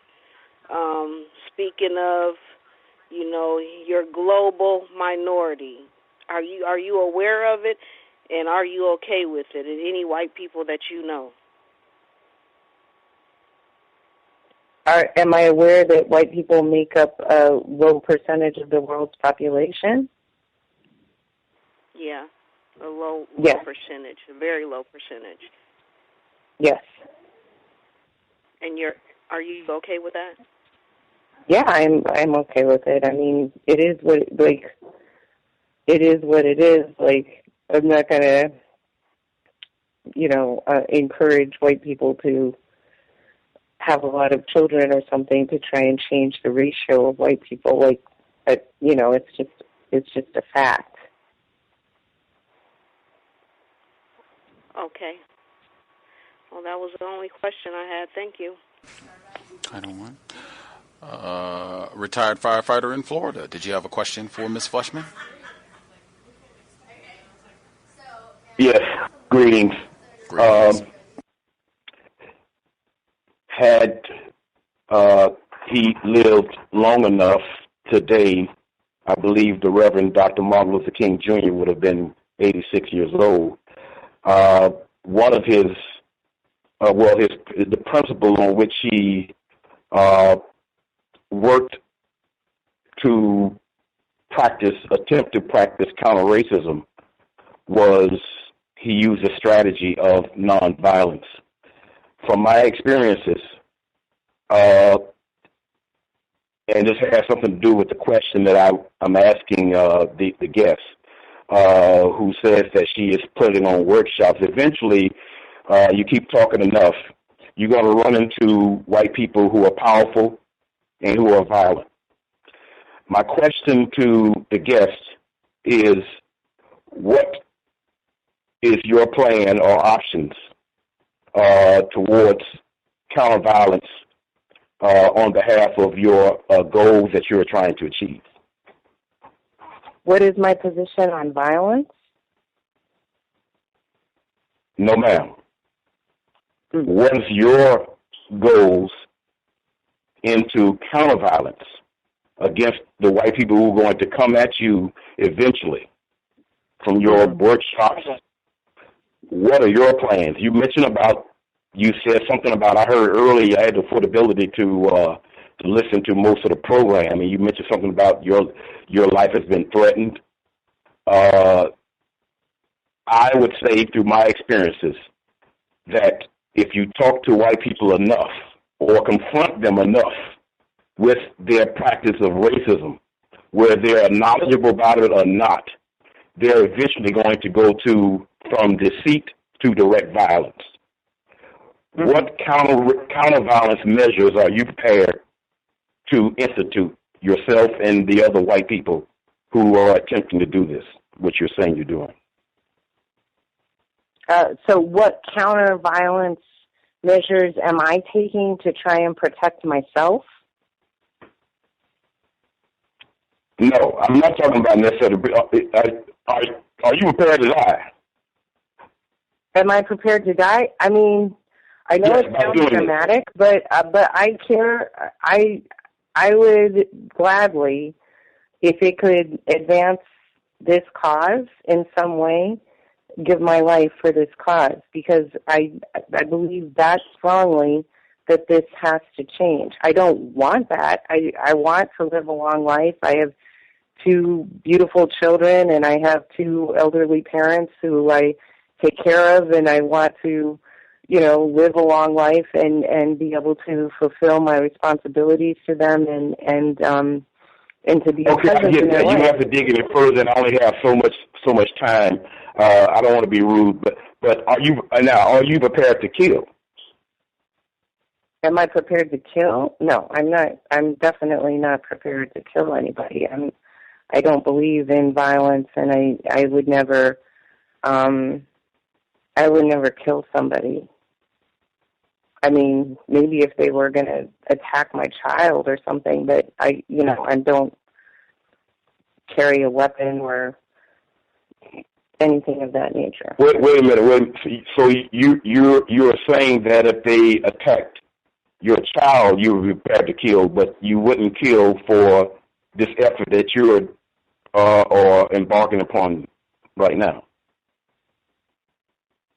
I mean, like, if someone was going to shoot my child or hit my child, I would jump in front of the car or the bullet to protect my child. I don't have any weapons or anything that I could use to, hurt someone who is going to harm my child, and I don't believe in violence. So within this effort that you are saying that you are embarking upon, there is no countermeasures to violence that probably you're going to be confronted with. I mean, is that correct? Yeah, I mean, I just try to be very self-aware and limit my vulnerability to the extent that I can, but that doesn't mean that I'm going to stop speaking out or. I'm not speaking about the possibilities. I'm speaking about it's inevitable. History. What you're doing is not new. It's not new at all, and violence always plays a part in it. Direct violence always plays a part, either to yourself or someone that's within this effort. Mm-hmm. So I'm not speaking from a speculative standpoint. Eventually, you're going to run into white people who are not going to want to talk, and those are the ones who, more than likely, are the ones who are powerful. Go ahead, ma'am. Elaborate. Speak on it if you would like. Yeah, I'm definitely not prepared to kill anybody, and nor would I advocate for violence. That's all I can really say about the subject. Did I hear you? Did I hear you mention the name Kwame Ture? Yes. Oh, okay. Thank you, Gus. Let's see. The person who dialed in last four digits, 4942. 4942. Did you have a question for Ms. Fleshman? Yes, can I be heard? Yes, ma'am. Okay.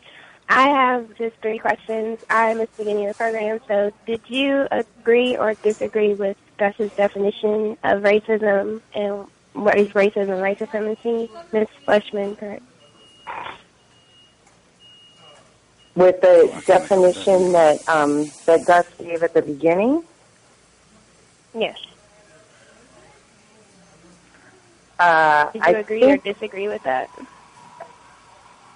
I agreed with it, with the one caveat that I think that some white people are engaged in white supremacy without recognizing that that is what they are doing. That's what we spent the beginning part of the show going.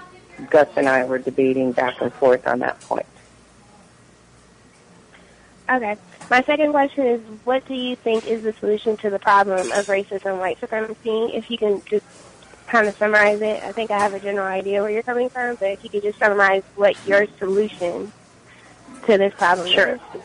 Yeah. So my solution involves first for white people to really examine themselves, to disavow themselves of their superiority, to look at every institution that they're a part of, to look at their neighborhood, their community, and society, and to really study the way that race operates within their society, study the history of racism, and then to start to go out and initiate and strengthen our interpersonal relationships with people of color so that we can learn more directly about how racism impacts people and also begin to share our social capital more equitably through our social ties to one another.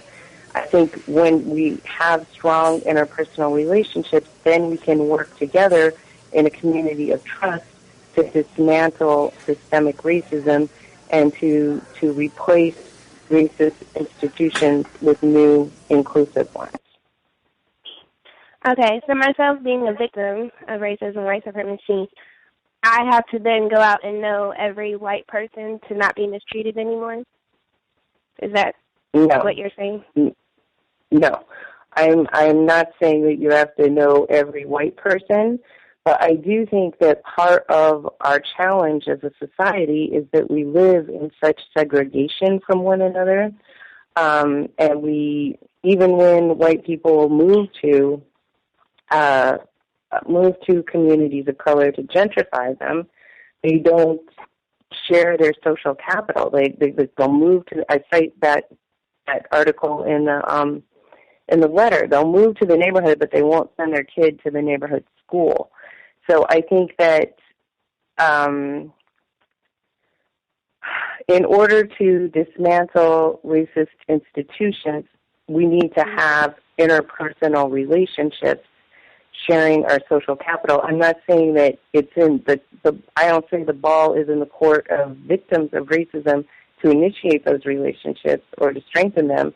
I'm saying the ball is in white people's court to understand how racism operates within them, within their community, within their society, and then to go outside of that and seek out, initiate, and strengthen their relationships with people of color, listen to them, get feedback from them. The comment that Gus cited from the letter, I think, is an important element in how white people learn not to perpetuate racism. I think he and I disagree about that. But then, informed by that, is how we can work together to dismantle systemic racism. Okay, so are you saying that every white person has to know me in order for me to not be mistreated anymore? I don't think every person has to know every other person. But I do think that more white people need to break out of their all-white social circles, break out of their continuous loop of feedback that they receive affirming their position in society from other white people, and start to hear other voices in order for them to really understand how racism operates and to actively work against it. Okay, last question. How long do you think that solution will take to end the system of white supremacy and replace it with a system of justice wherein everyone who needs help gets it and no one is mistreated? That's what I think is so maddening, right? Because if white people would just change their mind about this, it could happen overnight. Like, it could, we could just decide what we are doing is wrong and stop doing it and get started on a solution super, super fast. But the length of time that it's going to take to persuade white people that they have to change is the real barrier. Last night I was listening to I've been to the mountaintop speech that Dr. King gave the night before he was assassinated. And it just made me cry because, here he is saying, I'm not afraid to die. I'd like to live a long life, but I've been to the mountaintop, and I know that we're going to get there. Ma'am, I'm sorry. How long do you think the system of white supremacy will take to be overturned and replaced with a system of justice? That's just the question. I'm not trying to be rude with you at all. It's just that was the question. No, thank you. I mean, I don't have an answer for you. I wish it were immediate, and I can see that it could be very, very fast. But look at where we are 50 years after that. We're in this mess that we're in right now. So I don't see it happening, in the near term. I wish that it would, and I'm going to work as hard as I can to make it happen. But I don't. It's a big uphill battle. But that doesn't mean I'm going to stop trying. I wish I had a better answer for you. Okay, that's all of my questions. Thank you for answering them. For sure. You're welcome. Thank you. The caller, different person called in from a block number. Did you have a question for Ms. Fleshman? Hello, hi. Thank you so much for this program. I have a couple questions. One of my questions, you said that people, black people, white people, they should be intimate. You come from the South. People were so intimate that you used to have children called milking brothers, where a white and a black child will milk from the same breast of a black woman. Now, how much more intimate do we have to be?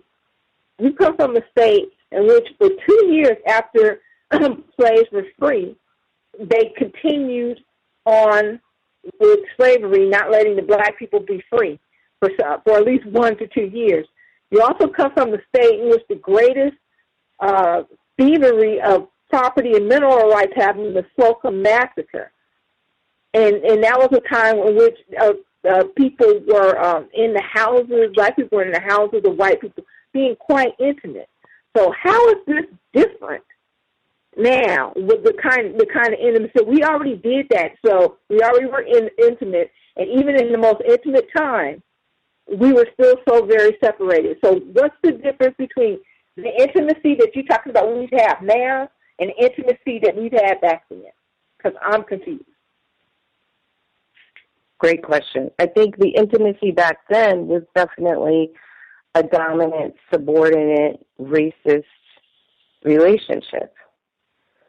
The intimacy I'm talking about now is sitting down side by side, looking at each other in the eyes, sharing a cup of coffee, sharing a meal, and humanizing each other as equals, not as I'm superior, you're inferior, but we are two human beings, and what can we learn from one another? How can we help one another to get better at doing this? That's the intimacy So because you're kind of long-winded, and I have a couple questions. And so what I'm saying right now is back then you had more employment of black people then when we had signs saying colored only and all that than we have now.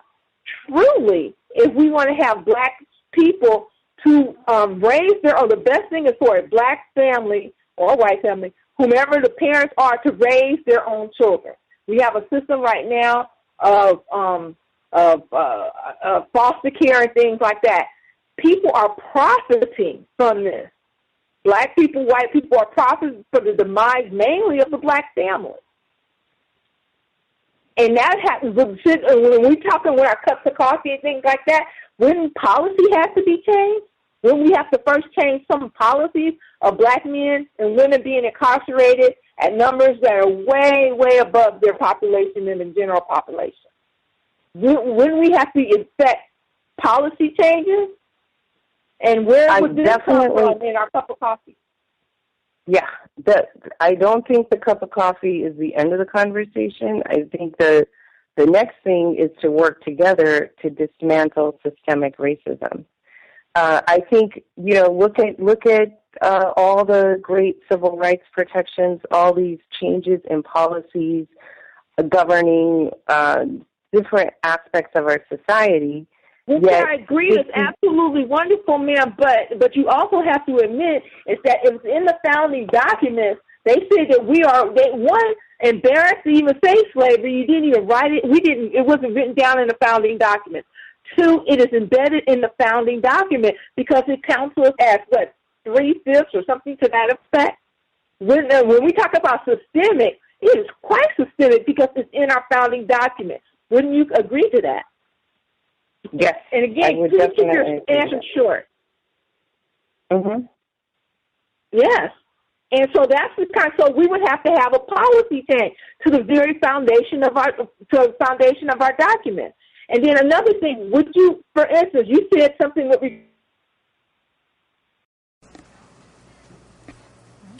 ma'am, are you still with us? wars. When you guys talk about things, like some, for instance, like the war, that was like, a white jihad against black people on black land, in which white people came from all over the world to secure black land, take away black land, and to give it to white people. And you have that throughout, and it was not just Africa, but it was throughout the world. This has happened. This is not just an American problem, but how do we're going to solve it in America, but how do we also, being the leaders of the world, solve it worldwide? Is this part of the conversation of coffee? That's sort of beyond the scope of what I'm trying to address.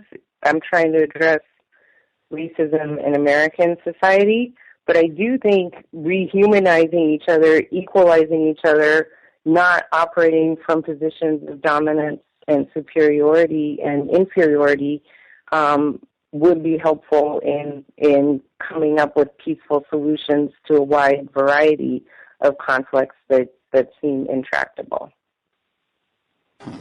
Okay. Ma'am, hang tight. I want to try and see if we can nab the rest of the folks that dialed in with a hand up. Thank you. Yes, ma'am. Everybody gets 2 questions. That way we can move through the line quickly and nab everyone.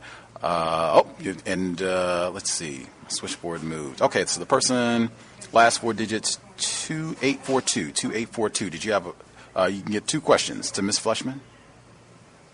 Greetings, Gus, and greetings to all of the callers, and greetings to the guests. My name is Mr. Blue. Greetings. May I be heard? Yes, sir. Good evening, Ms. Fleshman. First question. You used several words in answering questions as far as the relationship between non-white people and people who classify themselves as white as dominant and subordinate.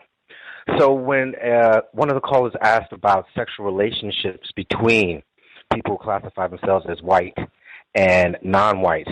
You said that was kind of general. You couldn't really answer that question.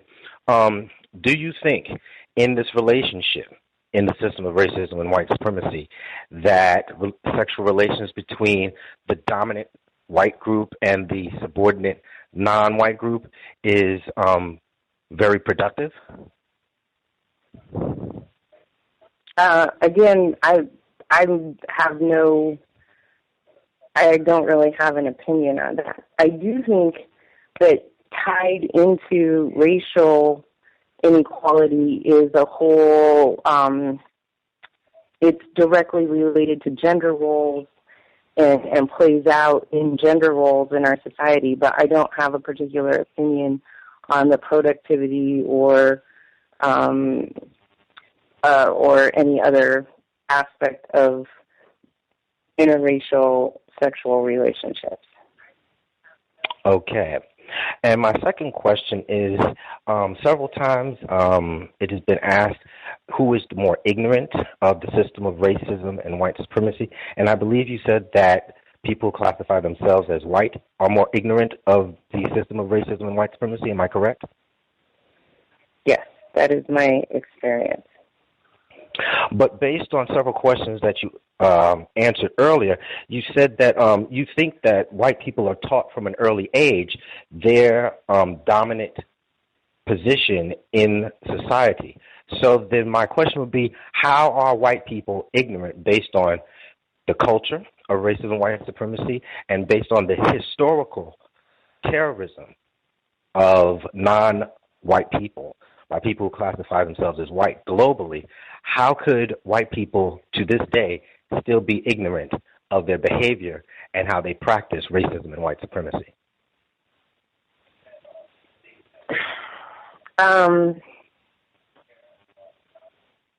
Well, I don't think white people are necessarily ignorant of the history of white supremacy in our country, although it could definitely be taught much more. I mean, I'll speak from my own experience. We received hardly any education about that in my K through 12 public education, and it was only later in life that I really started to delve into that topic at a much greater detail.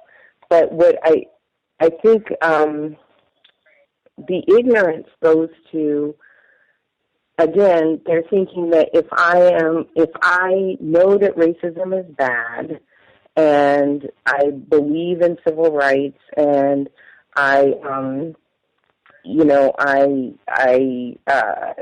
try not to stereotype, and I try and do all this stuff, that therefore I am non-racist and I don't have any work to do, or that I am not in some way contributing to the police killings of unarmed black men. They don't see how their everyday life, just being who they are, going about in the world, is having this impact on other people. They don't connect the dots between the way we replicate white supremacy in our daily decisions and the impact that it has on other people. That's the part that I don't think they understand. They don't see it. It's taught to them from a very early age, and they don't realize that it is not, in fact, true. But in all eras, people activity. Okay. Hang tight, everybody. Is getting down the stretch here. Thank you, Gus. That was my last question. I'll mute my line. Thank you, Ms. Fleshman. Right on. Appreciate it, Mr. Blue. MC Gusto, did you have, you can get in 2 questions. Ms. Fleshman? Caller. Yes, sir. Can I be heard? Yes, sir. Yes, 2 questions really quick. The first one is just a yes or no answer.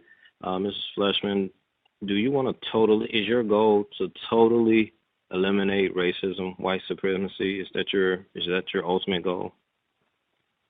Yeah, my goal is an equitable society that works for everybody. So would that include totally eliminating racism, white supremacy? Yes. Okay. And I have a hypothetical question. I will, and please, if you could entertain me. I find that most white people, when you give them a tough question, they tend to say they claim ignorance or they don't know. But my question is, if you had all the power in the world, let's say you had legislative power, executive power, judicial power, and maybe even godly powers. If you had all that power, how would you eliminate white supremacy? What would you do? Would you put certain laws into place? Would you just change the brains of people? What would you do if you had all the power and authority to eliminate racism, white supremacy? And that's all. Thank you. Well, one, I would have a reparations and a truth and reconciliation process to acknowledge the damage that was done and to compensate for it and accounting. And I would work on changing the conditions that people live in, and really fostering ownership and employment and fantastic education. I think all of those things, like owning property, owning businesses, owning investments, restoring or creating better institutions, ranging from schools, hospitals, veterans hospitals, public housing, the conditions that people live in. It's just terrible. And then really working within the education system. I think the purpose of education should be for each child to understand what their unique gifts and talents are, and to have them fully develop those skills and talents and learn about how those integrate into careers and business ownership opportunities, so that they can fully utilize their gifts and share their gifts with the whole society and set them up for success as adults. Those are the kinds of things that I would work on if I had limitless power. Let's see, the person that dialed in 6379, did you have a question for Ms. Fleshman? Can I be heard? Yes, sir. Yes. Greetings to everyone. Greetings also to the guests. There's a few quick questions, Ms. Fleshman. You talked about how, as a white person, you have been, sort of analyzing yourself within that context and understanding the ways in which, you have practiced racism. You sort of investigate the ways in which, white people practice racism, and you prescribe some kind of solution as to what they should be doing, what they should be paying attention to in order to eliminate that practice. So it seems to me that if you're like that acutely aware of the way in which, white people function, the ones that you have known, including yourself, even indicating that you've been taught at such a young age about racism, about non-white people, black people, then it would seem to me that if you know that, can I ask you then, are you aware of the impact that the notion of white being superior has had on black people that, that you see when you move throughout the world? And since you talk about the impact of white supremacy on the white mind, have you bore witness to the impact of the effect of white being superior on the black mind in your travels, your experiences with black people? Yes, that is a huge aspect of my conversations with my black friends, mentors, mentees, and then it's also something that I read avidly about. I'm constantly devouring those descriptions. I really like this, the Medium post by Yawo Brown. Have you read that one? on polite white supremacy. It came out in August. I thought that was an outstanding one. Also, mention it again, this Citizen book by Claudia Rankine is just a page turner of that. Another one of my favorite books. I don't mean to be rude. I don't mean to interrupt you, but you said you did. You answered the question. You said you did, and you have experience. In my estimation, the effect of white being superior, which you're saying that white people are taught about themselves, the effect of that on the black mind is that white is also superior, but also, we internalize, negative understandings about who we are as black people in relationship to one another and in relationship, obviously, to white people. My question is, so can you give me some examples? Like what is these, like you said you've talked about it with mentors and stuff like that, people who, it sounds like when you're talking to them, that they are aware of anti-blackness and black self-hatred and, thinking that being an effect of what I'm saying to you is that for those black people who you come across who are not as well-read, have you come across black people and witnessed firsthand the effect of white supremacy on them? Not have you had any conversations with them, not whether or not you've given them a book or given them a movie or said you should do this. I'm saying in your basic, interactions, like when you're in New York City and you're sitting on the train and you're watching these black people or whatever it is, have you seen the impact of that without having necessarily interrupted it? Have you seen it? Have you witnessed it? And can you give some examples of what that looks like to you?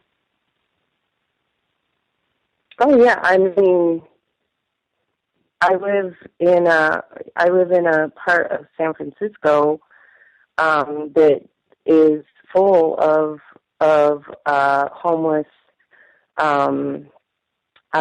sometimes mentally ill, sometimes drug addicted, homeless people, many of whom are black or people of color. And to me, that is the ultimate expression of the kind of maddening position that white people put people of color into in our society, of both depriving them of opportunities and impeding their ability to join the economic mainstream. And then when they do somehow get through this gauntlet we erect, then treating them terribly and slowly eroding their sense of self-worth, or sending them off to fight in some terrible war, or introducing drugs into their neighborhood, or any number of ways that we impose our superiority on them until they finally break, and that is the outcome. That is my analysis of what happens. Is that an answer to your question? It is. Okay. Everybody's getting 2 questions down the stretch here, sir. Appreciate it. Yeah. That was my first question. I'm just gonna. And she asked me a question. That's not really an answer to my question, but I'm gonna. I'll just move on to my second. Was that my second question, Gus, or my first question? That was 2. Okay, that's absolutely fine. I'll mute my line. Thank you very much. Yes, sir. The person who dialed in 4231, did you have a question for Ms. Fleshman? Caller at 42, last 4 digits, 4231. Did you have a question for Ms. Fleshman? Yes, I have a question. Can I be heard? Yes, sir. All right. Greetings to everyone on the line, the caller. My first question is, what is your nationality? American.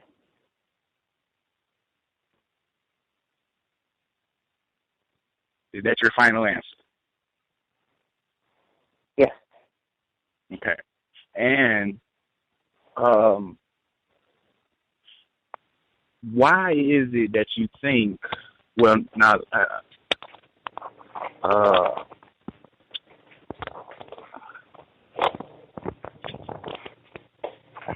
in law, is black or white nationality? Black and white are considered categories of race. Some other,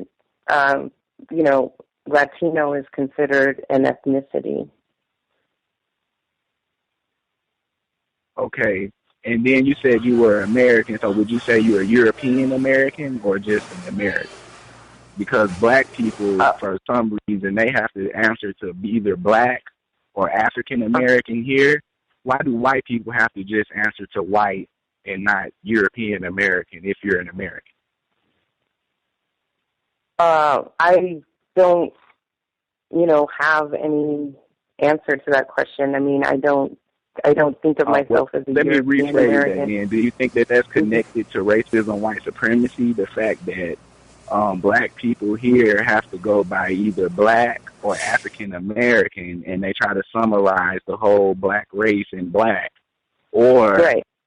And white people, they just get to go under white, and they don't have to be European Americans here. Right. I do think it's kind of the normativization of being white is, that white Americans are not called European Americans. But to me personally, it would feel extremely odd to call myself a European American. Like, I don't feel any connection whatsoever to Europe. I do identify as a white American, and, I call myself a white American, and I talk about my whiteness. But I'm not, it would feel extremely odd and inauthentic to me to talk about myself as a European American, and I'm not entirely certain that doing so would in any way advance racial equity, but I'd be open to hearing someone persuade me why that's not the case. Hang on. That was two. And I think we nabbed everybody who dialed in with a question. Finally, good to have lots of audience participation. I do definitely encourage folks to get better at asking asking white people, suspected racists, asking them questions. Before you depart, if you wanted to give a final word, I think you heard a lot from people who called in terms of questioning and suspicion around this notion of white ignorance, as well as some of your other responses, even you personally, how you practice racism, white supremacy, just based on a lot of the responses that you gave, particularly in some of the answers deviating very far afield from the question, which I prompted about several times during the course of the conversation, as well as several of the callers. Have to get in my sound effect. You're just saying just buckets and buckets of work. Based on that, as well as the letters and what have you that I wrote, I would just affirm what I said, that your presentation does not strike me as someone who is sincerely, authentically going about the business of ending white supremacy. To me, it just sounds very much like niche work for a white person where they can make money and, eventually if you want to sell books or whatever else you're doing, because you're already writing essays and what have you, where they can make money. It gives the appearance that there are some quote-unquote good white people who are trying to solve this problem, which is a very powerful idea in terms of confusing non-white people, evidenced by the support and glowing responses that you got from a lot of black people for the letter that you wrote. But nothing about it strikes me as this is a person who is sincerely trying to go about the business of ending racism. To me, as I said earlier, it just sounds like it would maybe refine the way that some white people practice racism, so they don't say maybe nigger jokes or these type of things, so they get better about conducting themselves around non-white people where they are not perceived as racist. But nothing about this strikes me as authentic work against racism. Just the honesty, in fact, is so lacking in terms of insisting that white people are ignorant. That alone would be enough. But that in combination with the long-winded responses and the overall message that I got from your letters and writing and what have you, it just doesn't strike me as authentic work against racism, even though I do appreciate you hanging out and taking all our calls. Did you want to respond to that and give a final thought before you exit?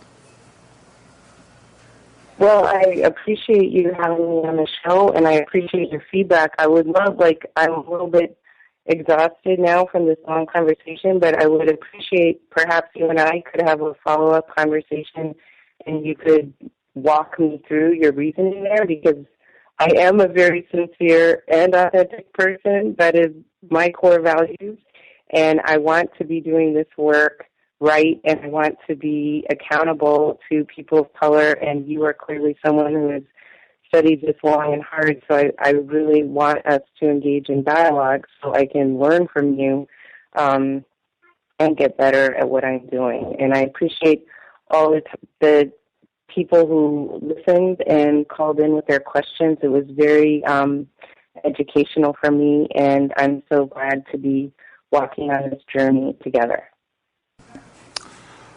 Karen Fleshman, you can go to the website. You can see the article that we talked about today and some of the other pieces that she's written about racism. It's just her name, KarenFleshman.com, and then you'll see the tabs and all that. She even has contact information if you want to send her an email based on what you heard during the program. I know we have Bay Area listeners. They might want to get in touch, do the coffee thing, and meet up in person and give you some feedback.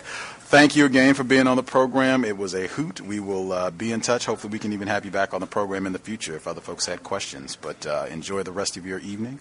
We will definitely be in touch, Ms. Fleshman. Thank you, Gus. Thank you all. Bye now. Good evening. Evening. Context of White Supremacy. Wow, that was rigorous. 3 hours of questioning. Glad that so many people got an opportunity to get their question in. Again, as I always say, we should all be trying to get better at asking questions, particularly asking questions of white people about racism, white supremacy. And I definitely think it's important to be mindful that your question may not be answered.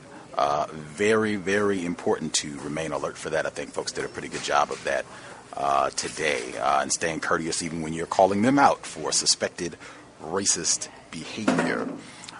With that, I wanted to say really quick, number one, we will be back Wednesday. We'll have a white woman, Kristen Green, on the program. She wrote the book Something Must Be Done about Prince Edward County. Fascinating book. Prince Edward County is in Virginia, for folks who are not aware. We've done programs on this before. I've talked about it, being someone born in Virginia. It is an amazing event. It reveals so much about the system of white supremacy. And this is not ancient history. This is something that took place in the late 1950s on into the early mid-1960s for the 5-year period that the schools were deliberately closed by white people in Prince Edward County. Again, even for me, even just processing, and this is not the first time that I've learned about this event, studied this event, talked about this event, done programs about this event, still just wrapping your mind around public schools being closed for 5 years. Like, if you can imagine being in the 8th grade and schools do not open until you're 18 years old. If you can imagine being, 5 or 6 and schools do not open until you're 10 years old. I mean, absolutely incredible. And all the things that happened around these schools being closed, opening private academies for white children, the amount of money that they had to raise to do this, changing laws. We talked about that, changing policy so that public funds, tax dollars could be allocated to private white institutions. I mean, it is amazing. And again, not ancient history. A lot of these folks are still alive who participated and were involved in this activity. I am reading Kristen Green's book on Prince Edward County, and again, the name of her book is Something Must Be Done about Prince Edward County. That's the name of her book. It's more recent. I think it came out last year, 2015. But I'm also reading They Closed Their Schools by Bob Smith. This was published in 1965, so this is right the year that the schools were reopened in Prince Edward County. But I'm reading that as well just to make sure that I'm, covering getting as much information as I can. I think Dr. Welsing, as she regularly said, reading is more important than watching television. I totally agree. And this book, They Closed Their School, is just, it is fascinating. Kristen Green's book, I haven't finished it yet, but what I've read of it so far, Some of it is like personal memoir where she's talking about her own childhood and her white family and all the fun she had with her white grandparents when she and her siblings were growing up, and her wedding and all this other personal stuff. And then it also is weaving in this story of growing up in this area of Farmville, Virginia, which is in Prince Edward County, where they closed the schools, and finding out that her white grandfather was one of the main architects in closing the schools and depriving black children of education for a half a decade. But just going through and reading just more of the facts, like they closed their schools, is just, this is what was in the newspaper, this is what the governor of Virginia was doing, these are what the Virginia senators were doing, these are what, elected officials in Prince Edward County were doing, this is what the main paper in Prince Edward County, this is exactly what was in the paper where they were staunchly defending these actions and had been for years, and the fundraising effort and all that. Just one of the pages that I thought was incredible, the lead up to Wednesday. And I will even confess, I was looking forward a little bit. Like, I wanted to have Ms. Fleshman on the program to talk to her. People saw the essay and all that. I'm glad we had her on. But I was really looking ahead to Wednesday, like, wow, I cannot wait to chat it up with her about her book and this event, what it reveals about racism, white supremacy. But the page I wanted to share, this is page 169. The chapter is With Profound Regret. That is the name of the chapter, from Bob Smith, who is a white man. His book, They Closed Their Schools. Man, it is incredible. So the schools closed in 1959, right? September, they closed the schools, 1959. So this is kind of the lead up, the summer, months before they permanently shut all the public schools down. And so this section is talking about different meetings and things that were happening amongst black people in Prince Edward County, Farmville specifically. Farmville is like a small town at this point. I think it's not even 10,000 people in Farmville. Longwood College is there, tiny little Virginia area. So black people are talking about this, whether or not the schools are going to be closed, what to do about all this. Just additional information. This school system in Prince Edward County, this was a part of the Brown versus Board of Education decision. There were like 4 different schools. There was the one in Kansas, the one in South Carolina, the one in Virginia, and there was one other that's slipping my mind. But it was a part of that decision, and some people assert this was like the key case because this was started by black students walking out of the all-black high school in protest of the wretched conditions that they had to endure for education in Virginia. So just profound portion of the book. Again, this is on page 169, the chapter With Profound Regret. So it reads, on the night of June 17th, 1959, the Negro, and this was written in the 60s, so he uses Negro in the book, which does not bother me, whatever. So on the night of June 17th, 1959, the Negro community of Prince Edward held a mass meeting in response to the action of the Board of Supervisors cutting off funds for public schools. For about 3 hours, some 200 Negroes at the New Hope Baptist Church near the Charlotte County line heard speakers whose purpose, according to W. Lester Banks, was to reassure them that things were not as bad as they seemed. Yet there was little about the meeting that might conceivably have been reassuring to the Negro parents in attendance. Oliver Hill talked at length about the vote and the chance that Negroes had to unseat the offending supervisors. He hinted that further action in court might prevent the schools from closing. They're not closed yet. Mr. Griffin, black male, delivered a lecture on the injustices suffered by Negroes and the necessity of standing up to them. The Reverend Wyatt T. Walker of Petersburg, later to become a leader in the Southern Nonviolent Resistance Movement, concentrated on this doctrine. But in truth, things were every bit as bad as they seemed, even though the Negro leaders were reluctant to believe it, or, if they believed it, to discuss it. With only a few weeks remaining before an old and deep-rooted threat to close schools was to be carried out, no plans whatever had been made for the education of the Negro children. Not a word of this came out of the New Hope meeting, nor was there any sign that the absence of plans was noted by anyone in the audience. The truth was that the Negroes, by and large, could not bring themselves to believe that the whites would go this far or that the courts would permit them to go this far. The Negro plaintiffs had, after all, won the case. they were used to seeing the federal courts enforce their civil rights victories. Besides, the county's advice of the governor, Dr. N.P. Miller, a good observer, summed up the feeling in the Negro community during this period. I think that they were in full good hope that the schools would open. Mr. Griffin may have felt otherwise. He did not seem optimistic in talking to reporters in May, but neither was he calling for reinforcements to stave off disaster. In his public utterances, he was much less guarded.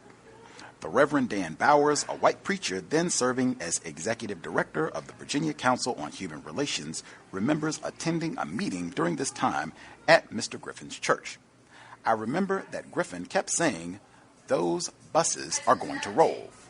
He figured that the county would back down, that it would not close its schools. Oddly enough, so did I. Mr. Griffin now says that he was merely fulfilling the age-old function of the Negro preacher, offering hope to people who could get it nowhere else. He had no doubt, he says now, that the whites would close the schools if they were allowed to do so, and he could see that the time to stop them was indeed short. I will stop there. I thought that segment was fascinating for a number of reasons. And again, this is a white author, so that definitely is something to be taken into consideration. But that even goes back to a point that I made, really in my view, one of the main points that I made during discussion this evening with Ms. Fleshman. And as I said, in my view, she was practicing racism in giving out inaccurate information, insisting that white people are ignorant about racism. But one of the main things that I have observed in terms of non-white people, black people, not being honest, not wanting to believe the truth about what it means to be white in a system of racism, white supremacy, and having difficulties believing that whites could do such a thing when it comes to terrorizing and abusing black people. That was astronomical. I know much could be said about the role of the preacher in this, since it's him talking and reflecting on what happened there. I am not a believer in idle hope. I am a believer in having accurate, honest, truthful information about this is what it's going to be. Let's go about as best we can, trying to counter that, neutralize any threat that's going to happen to us. I think that is the adult way that you handle problems, to address situations, not to hope it away, wish it away, pray it away, or to just be in denial about the truth, the reality of white terrorism. I can only say, even though, again, this is a white author, Bob Smith, but I have seen this a lot where victims of white supremacy have been in that position of not wanting to believe or not wanting to acknowledge or not wanting to publicly discuss the reality of, wow, yes, it could be absolutely this bad. There is no minimum of standards with regards to what can happen to black people, what white people are willing to do to us in the system of white supremacy. Anything could happen. You should never be in the position of saying, oh, I don't believe they would do. Never, never. That thought should never be in your mind. It should never come out of your mouth.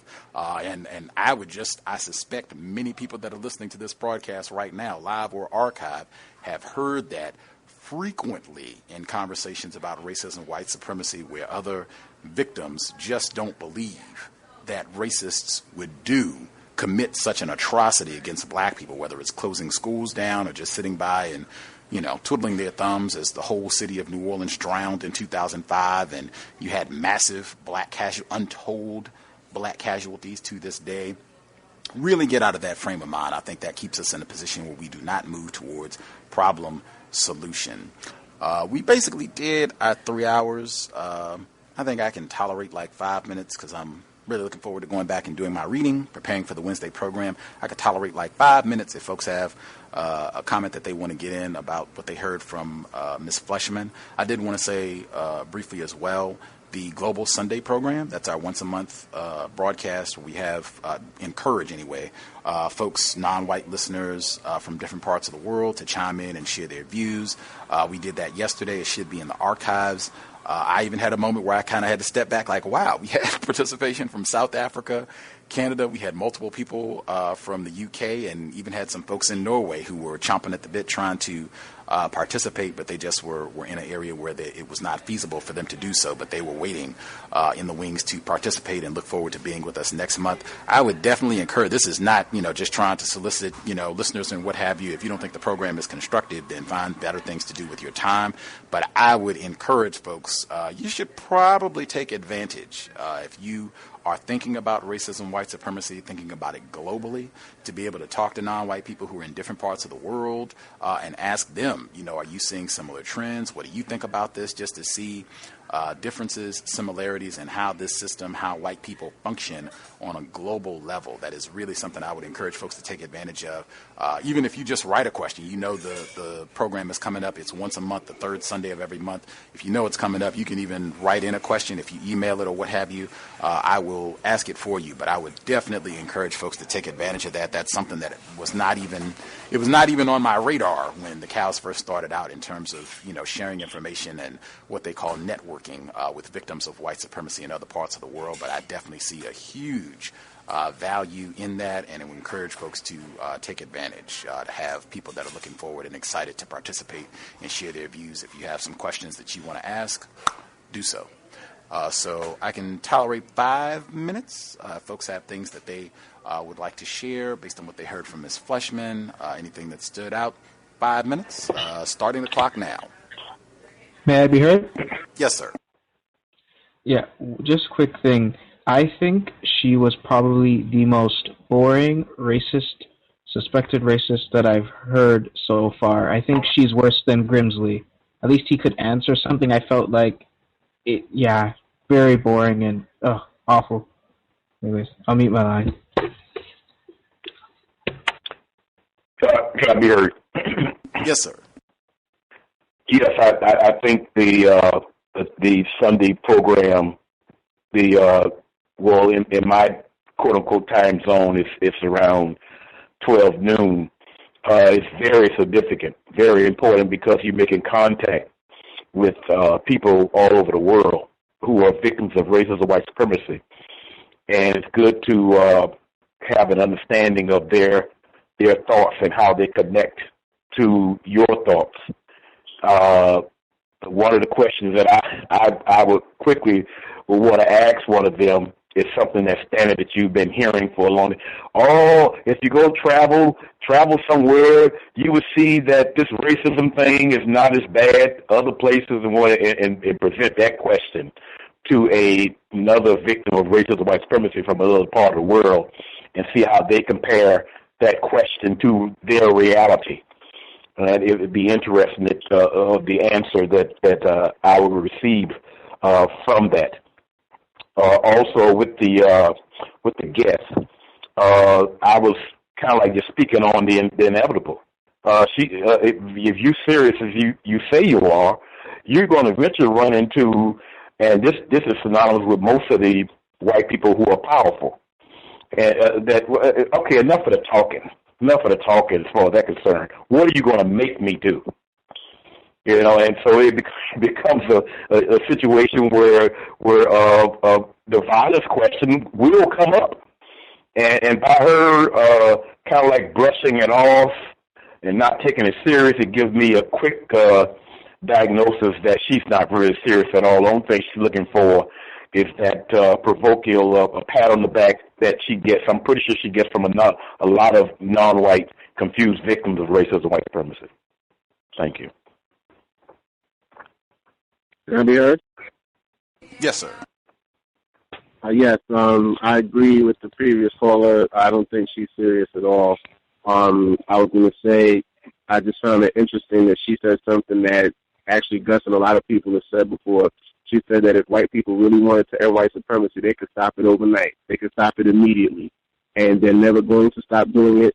I find the entire interview, she was just the entire buckets and buckets of words the entire time. And I disagree with the previous caller completely. I'll mute my line there.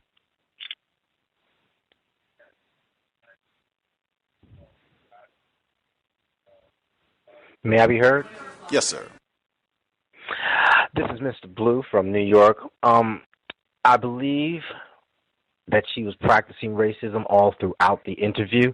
She used buckets and buckets of words to continually try to confuse the direct questions that the callers were asking, and her continual standpoint that white people are ignorant, after saying that she was taught about her white supremacy and her white power at a very early age, that white people were fearful of retaliatory violence against black people.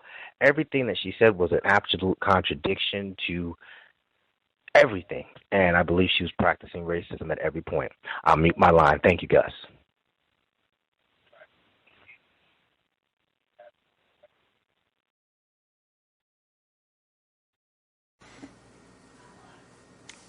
Any other commentary as we wind down our 5 minute? Folks have anything else they want to make sure they get in? Oh, one last thing. I heard Ross. Was it somebody else? Just making sure everybody at least gets one opportunity to say something. Oh, it was me, but Ross was on. Oh, it's really brief. I was saying I found it fascinating that when she was answering questions, she kept referring to white people as they instead of we, which is that psychological attachment to black people. So again, I agree with the previous caller. She was definitely practicing racism throughout the interview, simply by the fact that she would not refer to herself as white. She separated herself by saying they instead of saying we. And it was basically a way of making herself look like a quote-unquote good white person. I'll mute my line. Thank you. Yes, may I be heard? Yes, sir. Yeah, I think you said it pretty eloquently, Gus, when you said what they're trying to do is better refine white people. And I think another job that they have, these white privileged people, these whiter people or ignorant people, is to really misinform and deceive black people. I think that they really feed on the fact that they fully know that white people are less ignorant, and black people are very naive and when it comes to racism, and they feed on that. The question I felt that gave the most stunning, deceptive, and outright racist response to was the gentleman asked, why does she think white people fear black people? And she said something to the effect that they fear black people's anger. And, I think white people only fear white genetic annihilation. That's why they have the system of white supremacy. So they don't have to fear black people's anger or any other groups of people anger or any animals, anything. They don't fear nothing because of the system of white supremacy. So I think that was just so deceptive to me. If all black people decided to get angry tomorrow, they would have that fixed the day after. And I just wanted to add one more thing. Today is Martin Luther King Day, and I find this to be a hypocrisy what white people have done to this day to just benefit the white people. They get a full slate of NBA games. They already have a much higher household income, typically get paid more than blacks. And, they benefit from affirmative action more than us as well, as Gus pointed out earlier.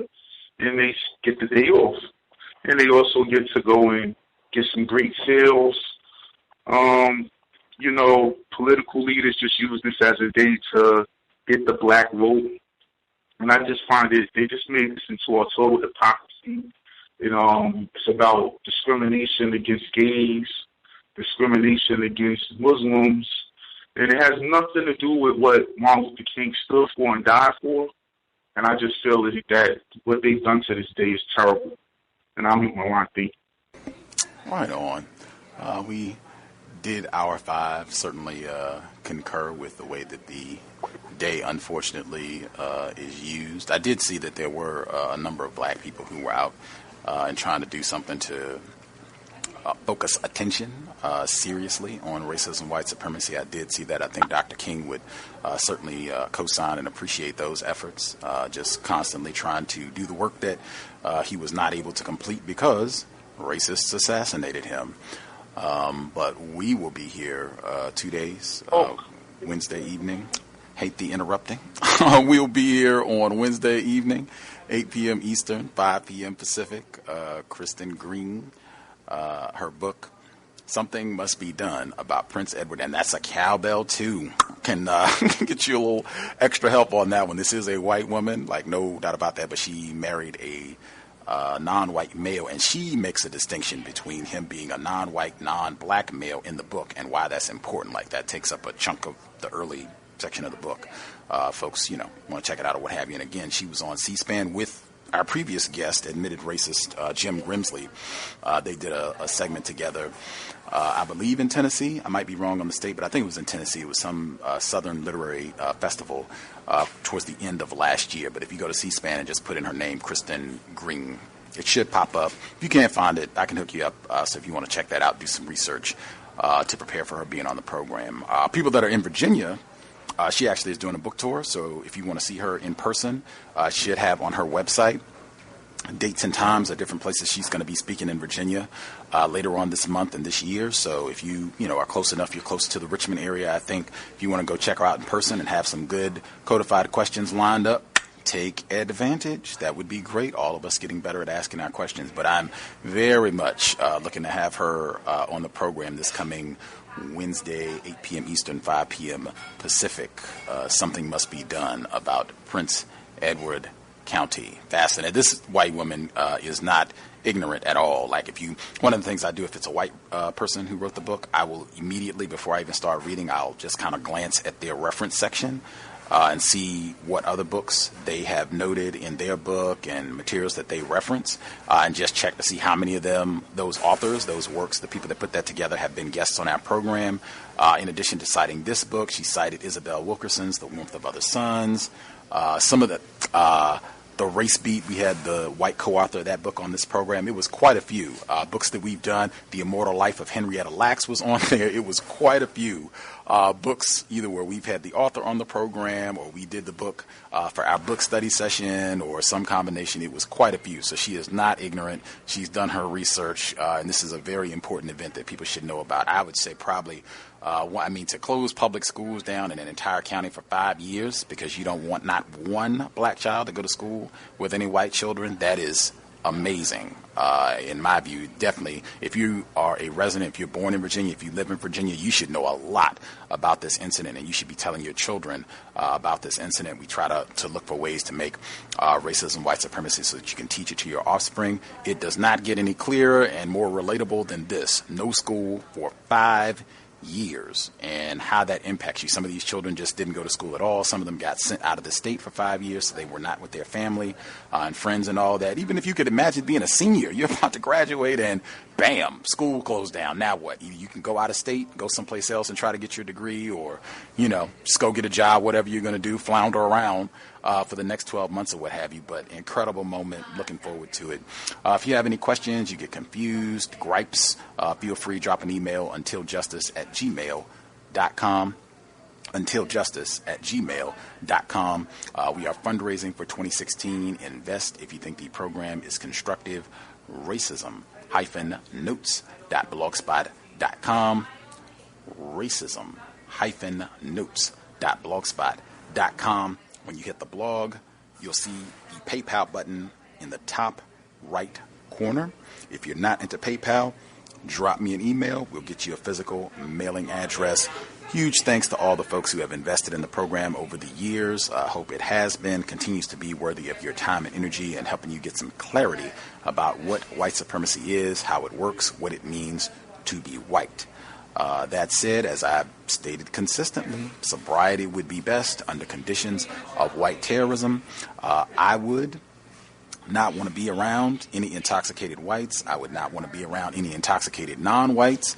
It's an environment that is rife with conflict and easily avoidable problems. We already got enough difficulties just dealing with the system of white supremacy. We don't need easily avoidable problems. If you're going to be a driver, passenger, even a pedestrian, you do not want to be intoxicated. You never know when you're going to bump into a Darren Wilson, Daniel Holtzclaw. You want to be lucid and clear thinking to make the best possible choices to protect yourself and anybody else that you might be responsible for.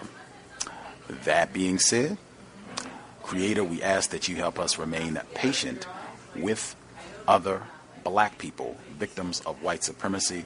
We ask that you help us remain patient with ourselves. Remind us to demonstrate the highest levels of black self-respect at all times, in all places, each and every time we are in contact with another black person. It has been time. Replace white supremacy with justice immediately. C.O.W.S signing out. Thanks all for tuning in.